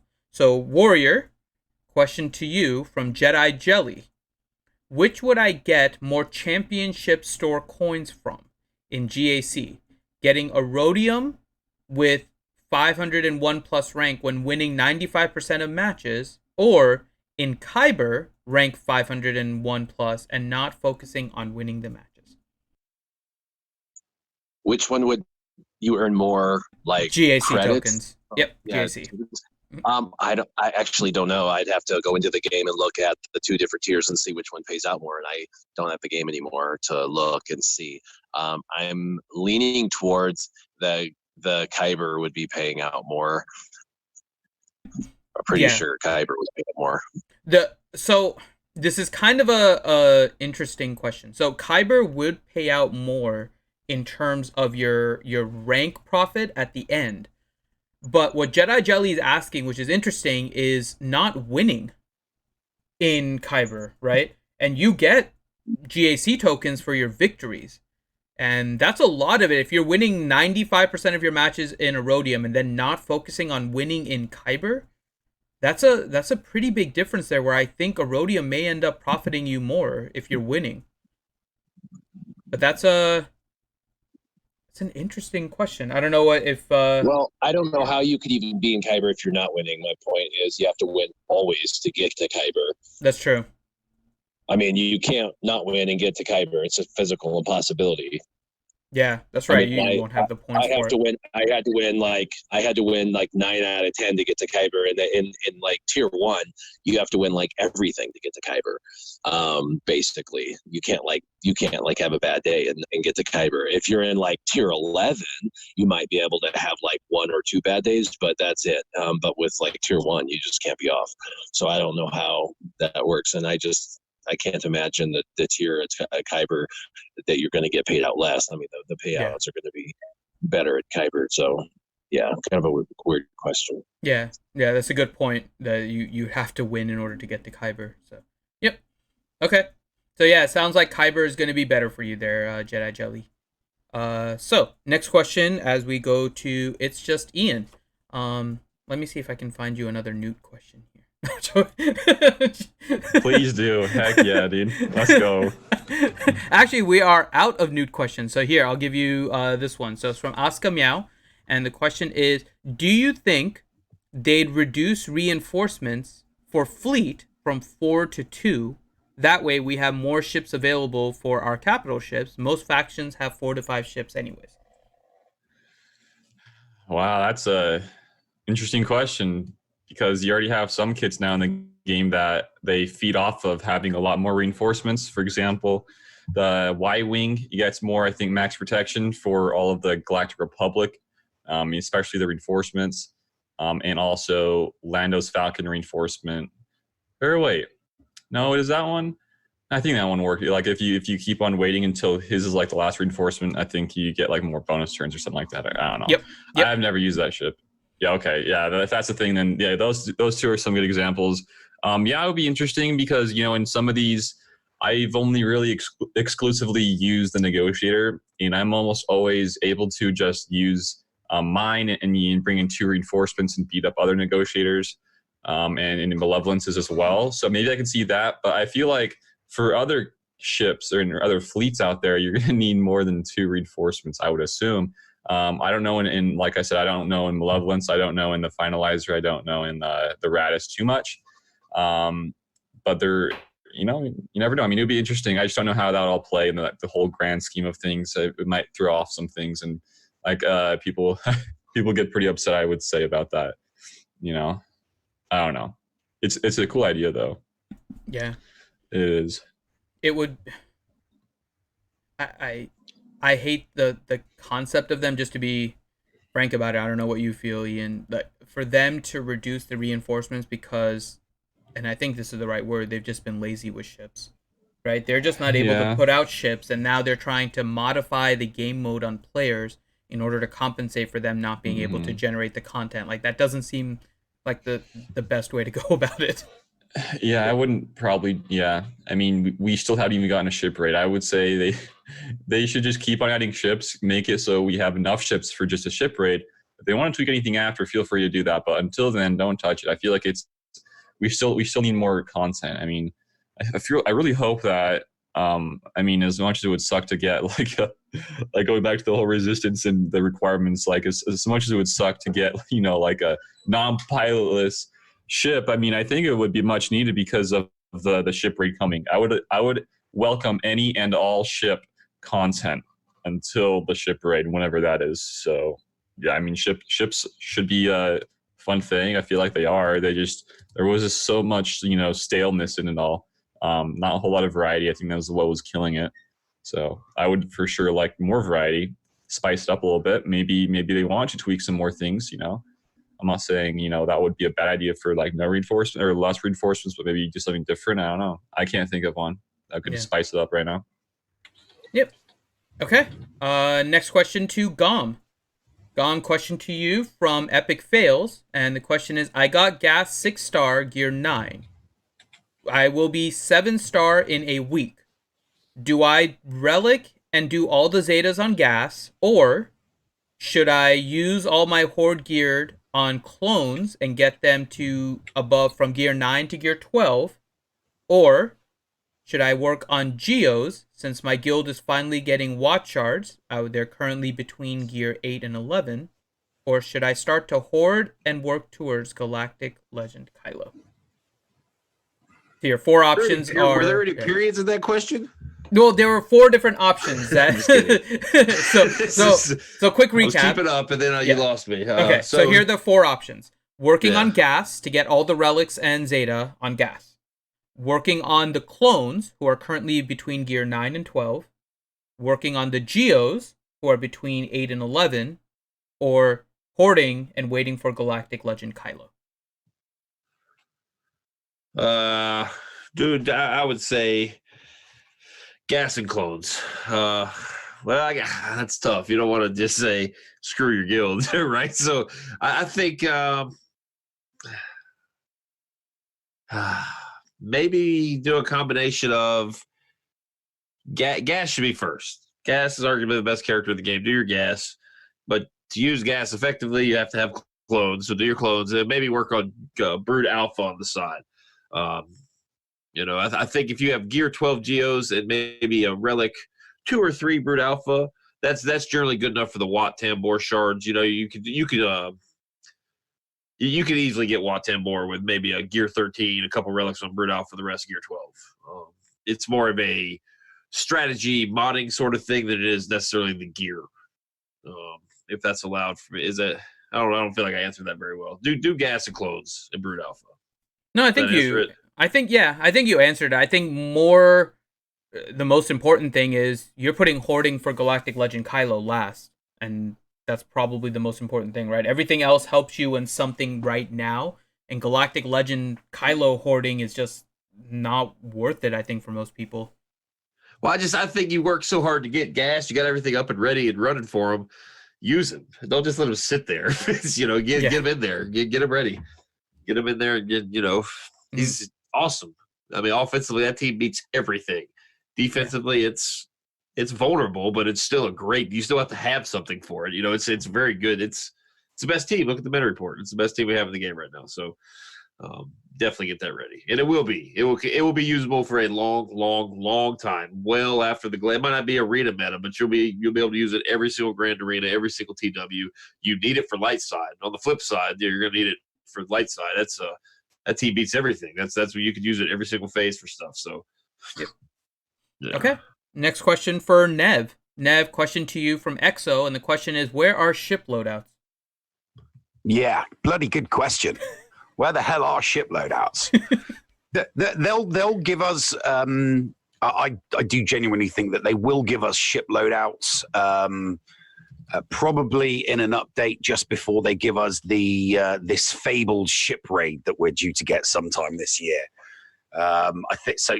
They'll come, but they'll bring it when they want to bring it and when they think it'll be useful. And it'll be useful most just before this ship raid that will get at some point before the end of this year. That would be nice. Okay. They've probably got it. They've probably got it ready to roll out, but they're like, no, save it. Let's put all of our eggs in one basket, and we'll give them that basket towards the end, and they'll be so thankful. Because if they gave it to us now, we'd be like, everybody would be then speculating, oh, we're going to get the ship raid, and then we don't get it for months and months and months and months, and we're like, thanks for giving us ship loadouts when we didn't really need them. But yeah, so it's like Warrior said, some people care, some people don't, and then they'll give it to us, and they'll give it to us bugged, and something will be wrong with it, and then the people that were happy with it get annoyed, and so it'll happen. It will happen sometime this year. All right, guys, so really quick, we have our last few questions here. We'll have some fun questions, and then all the panelists will pimp their stuff here. But if you guys can take a second, please hit that thumbs up button. If you guys have enjoyed listening to all of the questions and answers from everyone, and you've gotten something out of today, hit that thumbs up button. We would really appreciate it. So this next question, I'm going to kind of open up to all of you guys, because I haven't heard this. But question from Aparengo. He says, have you seen Crumb's response to a forum suggestion of using the opposite faction on the Galactic Legend events? Once unlocked, he said, which he said the idea is quite in line with their plans. Any thoughts? So what this question is basically asking, we're getting these requirements for Galactic Legend Ray, right? But will the Galactic Legend Ray event actually require all the characters you worked on for the Galactic Legend Kylo? For his tiered requirements in order to even get his event unlocked. If they did that, that would be awful. I've been confirmed by Sig, which is the guy who runs the SWGOH event server. That is awesome. That's a fake, dude. That's a fake. Yeah. Okay. That's what I've been heard. That's what I've been told. You never know though. You never know. CG are that poor at communication, stuff like that's got to be fake. I would say that it's actually physically in the game with a character, and under the character are the prerequisites. So it 100% unequivocally is fake. They have a legal obligation to have those prerequisites within game to be the prerequisites now, because it's in game as a prerequisite to that character. So there is those prerequisites are now prerequisites, and will be involved to that character acquisition. So how it'll be involved with character acquisition, we don't know, but they will be the prerequisites, which means they will be the means to the end. So that is an absolute fake post, whatever you saw. Okay. Yeah. It would be one hell of a loophole if all they said was you needed these in order to unlock the event, but these aren't the characters you need for the event. That would be really bad. If they even have that thought, they need to get it out of their head like immediately. So yeah. I didn't see that post. That's why I was wondering if you guys had seen it. So yeah, it sounds like this is not real. Okay. Warrior, question to you here. We have one question for each of you guys and some fun questions, and we'll wrap it up. So Warrior, question to you from Kazekage to Easy. What's the best way to get speed mods with speed secondaries? It's a numbers game. You just need to get as many mods as possible. So you need to balance rolling existing mods in your existing account and getting acquisition of new mods. So you need to spend, getting new mods. And then any mod that has speed secondary on it, you need to roll. So you need to make sure you're getting, the materials to continue to slice mods. And the thing is you get so many mods to the left, you're just like, oh, I'm overwhelmed, I got too many or whatever, blah, blah, blah. Well, just take some time, farm the materials to and take like a week and just farm the materials to take a bunch of your greens that have speed secondary and take all your greens up to blue and then purple and just see which ones slice from green that have speed. They go from green to blue and actually slice from speed green to speed blue. They actually pop to blue with speed. And if it pops and his speed pops and goes to blue with the speed popping, then do it again, and you'll be surprised. There'll be a few out of like 20, a couple will pop, and you'll be like, oh, I've got an 8 or a 9 blue now with 8 or 9 speed, and then do those again, and you'll find over a week that you'll have maybe 2 that might get over into the teens, like out of like 7 days of your existing mods, you'll get maybe like a 12 or a 13, and you'll be like, it's okay, but you'll at least figure out what's trash and what's not, and you'll be able to sell some or get rid of some or ignore some or whatever, but you'll have a couple more you'll be able to add to your pool of decent mods. A couple, you never know, might actually go higher than that. And then after you've done that, spend another few days actually farming for some new mods. Speed mods, farm those mods, farm the mods that are actually a speed set. There's nothing better than a speed set with speed secondary. If you're looking for speed, that's great. Or if you're looking for an offense set, just go get some fresh offense mods and look for some that are offense with offense secondary. Look in the store every day, 3 or 4 times a day to see if you can find any with speed secondary. It's a numbers game. You're going to go through 1,000 mods, and you're going to find 100 with speed secondary, and of those 100, 3 are going to roll in a way that are going to be nice. So you're going to have 3 out of 1,000 that are going to be in the teens, and maybe one of those might get into the 20s if you're lucky. Okay. Next question it's just Ian. Question to you from Scooby. If I took my clones to Relic 5 to 7, would a 6-star gas still work? Can I get the top spot in Arena against Padme and other gas teams? I'm still 100 shards off from a 7-star gas, so I'm curious. Oh, for sure. You can still counter teams as long as the clones are reliced up. The whole team in 501st really plays around the clones. I mean, you can have not even talking about gas. I mean, you can have people with Shock T and their clones are close to max, but in like relics like Relic 5+, they can beat Darth Revan's. But like when you toss in gas there, you can beat Darth Revan's, you can beat Padme's. Mirror matches you can beat. They're a bit trickier, but like if you've played in mirror matches, you know how those go. They never target your 5s. They always go for something else. And you proc your new Zeta or the tactical awareness, whatever it is for 5s. You get all those juicy buffs going. You're pretty much good to go, man. I mean, if you were to go for anybody more relics, I would go for 5s, and pretty much the people who you'd want to have for the cam mission, up and going. Like the 3, I would say, Arc, 5s, and Echo. Those 3 are the big dudes in that team. You don't need high relics on Rex at all. But yeah, you can definitely beat other teams with a non-7-star gas. It's 100% doable. It's very, very fun. I love that team. Okay. Next question for Gom. Gom, question from Kazekage Too Easy. Why hasn't Eth Koth and Mace Windu gotten Zetas or reworks yet? Well, I don't know. That's because I guess they're just not on the docket. I am shocked about Mace. But we'll see. You guys did some speculation earlier with the Dastra, that Luminara is the blogging character of the month. There is a new final season of the Clone Wars. So, it's still feasible. I think Mace, it sounded like they were trying to give Mace a rework, and then it just simply didn't work, or maybe with Cam's kit.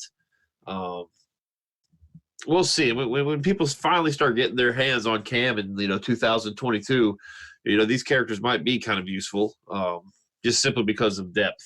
And Cam is the superstar of that team, so maybe the less impressive Jedi could actually have a home. Like I'm a Gundy, maybe not Eth Koth. Eth Koth probably not, but maybe Mace, maybe I'm a Gundy, maybe Luminara, Plo Koon. These characters might have a little more value under or with Cam. So I don't know. Eth Koth sucks. Please don't gear him. I think a lot of like day one players have him like gear 8, gear 9 because he was the only option for Yoda. But I get no one's really. But he was the easiest one. I've never seen an ETH Koth in any sort of viable team whatsoever. So yeah. Well, he is anti-droid, so for Lightside GOTB, it would be interesting if he got that kind of rework, but yeah, not yet. Not yet. General Windu and General Trench will be Galactic Legend, Lightside, Darkside characters in 2021. Wow. That right there is one hell of a prediction. There you go.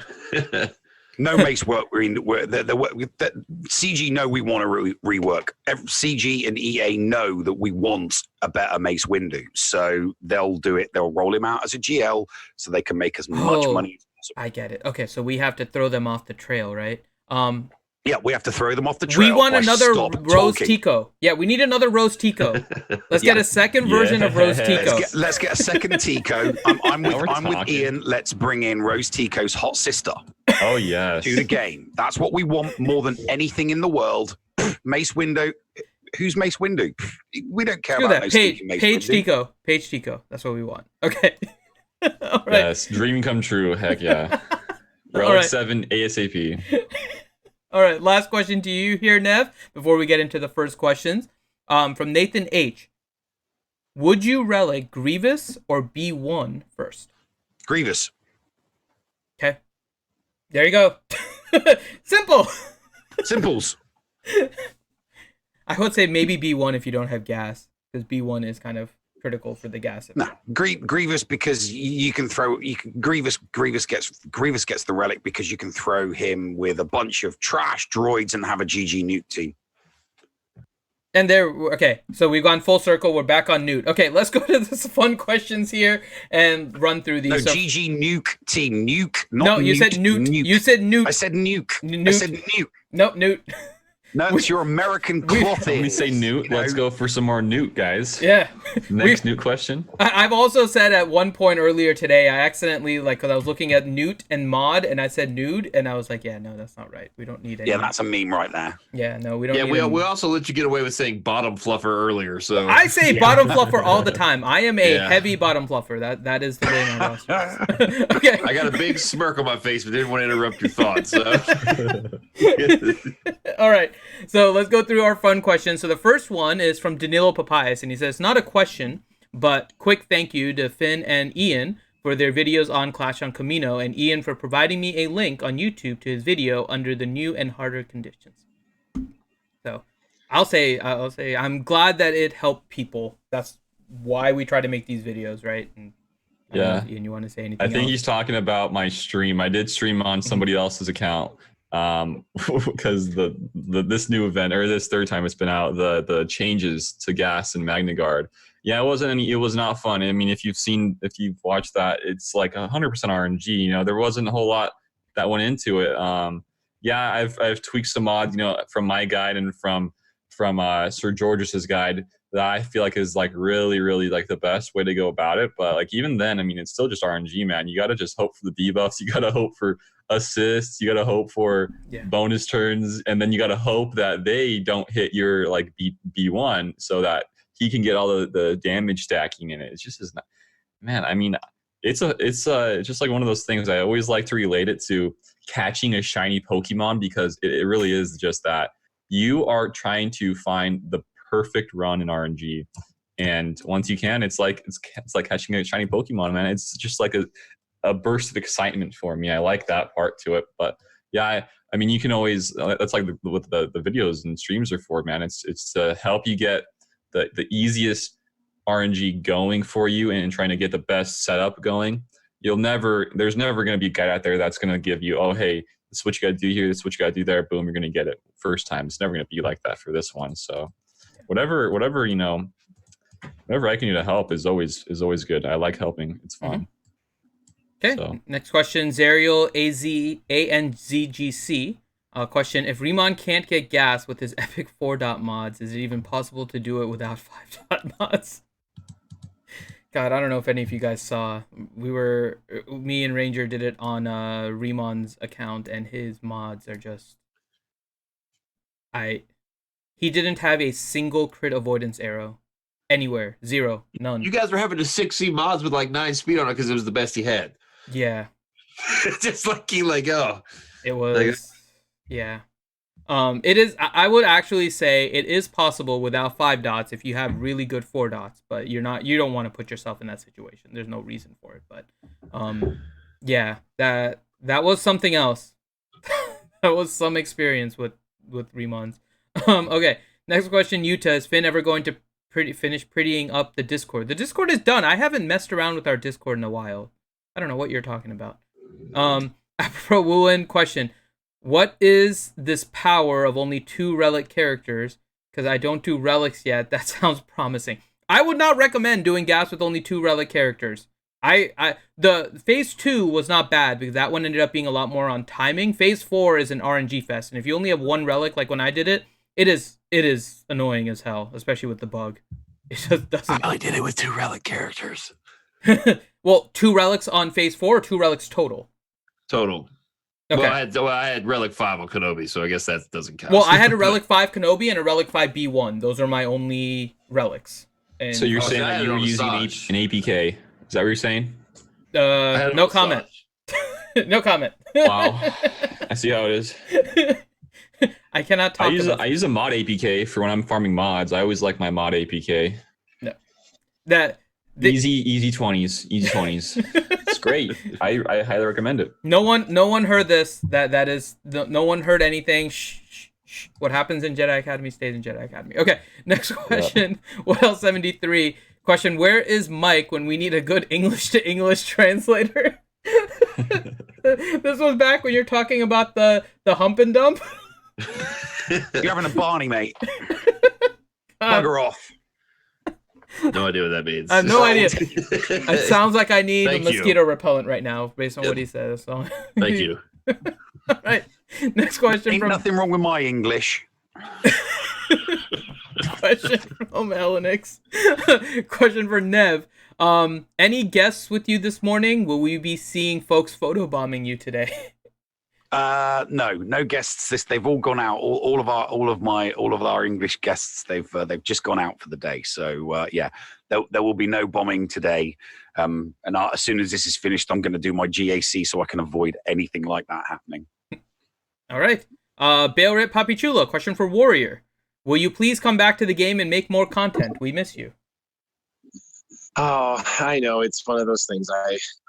There's a pull to my heartstrings for sure. I think, I want to come back and do ships content. I want to come back and raise up the finalizer and do videos on this and that and do theory crafting for this and that. But there's just so much more. I'm like, I don't want to have to play the game for 2 hours a day every day for crystal income, because if I came back, I wouldn't spend money, and if I didn't spend money, I'd have to have crystals, and if I had crystals, I'd have to climb, and if I had to climb, I have to spend 2 hours a day playing, and if I didn't, then I wouldn't have crystal income, and if I didn't have crystal income, then I would have to do a slow, arduous free-to-play guide. You know what I mean? Then I'm like overwhelmed. I'm like, no, I don't want to do it. So it's like, It's just super easy to like play it out in my head and go, never mind. So yeah, for now, no, but the future's the future. Who knows?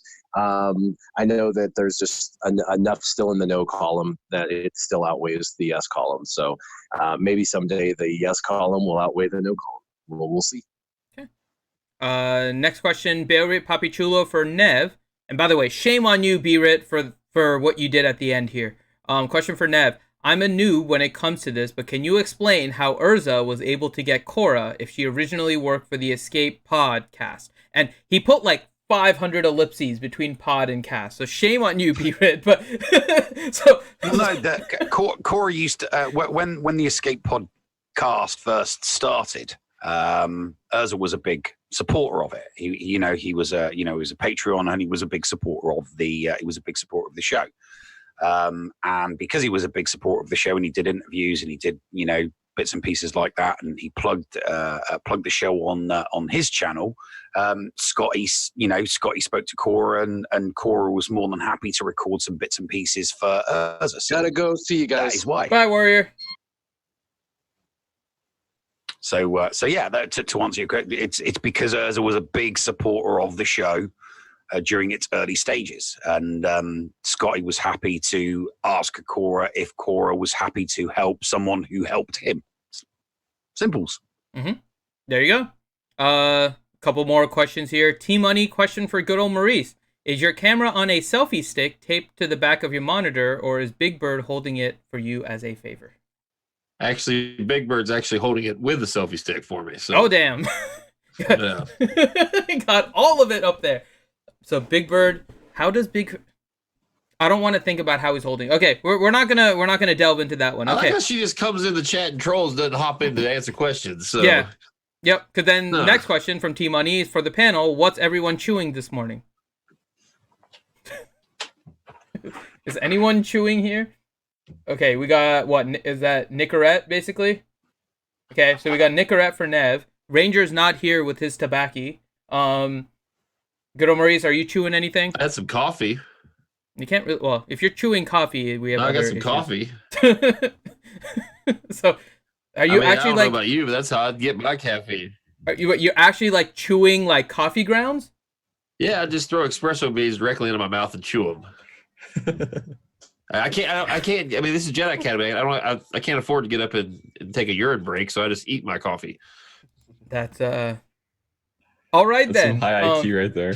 Yeah. That was Jedi Academy bringing you Yeah. useful information all the time. Exo question for Nev: what VPN do you use to watch Disney Plus? I don't, because I'm here in the United States. There you go. He's British in Chicago.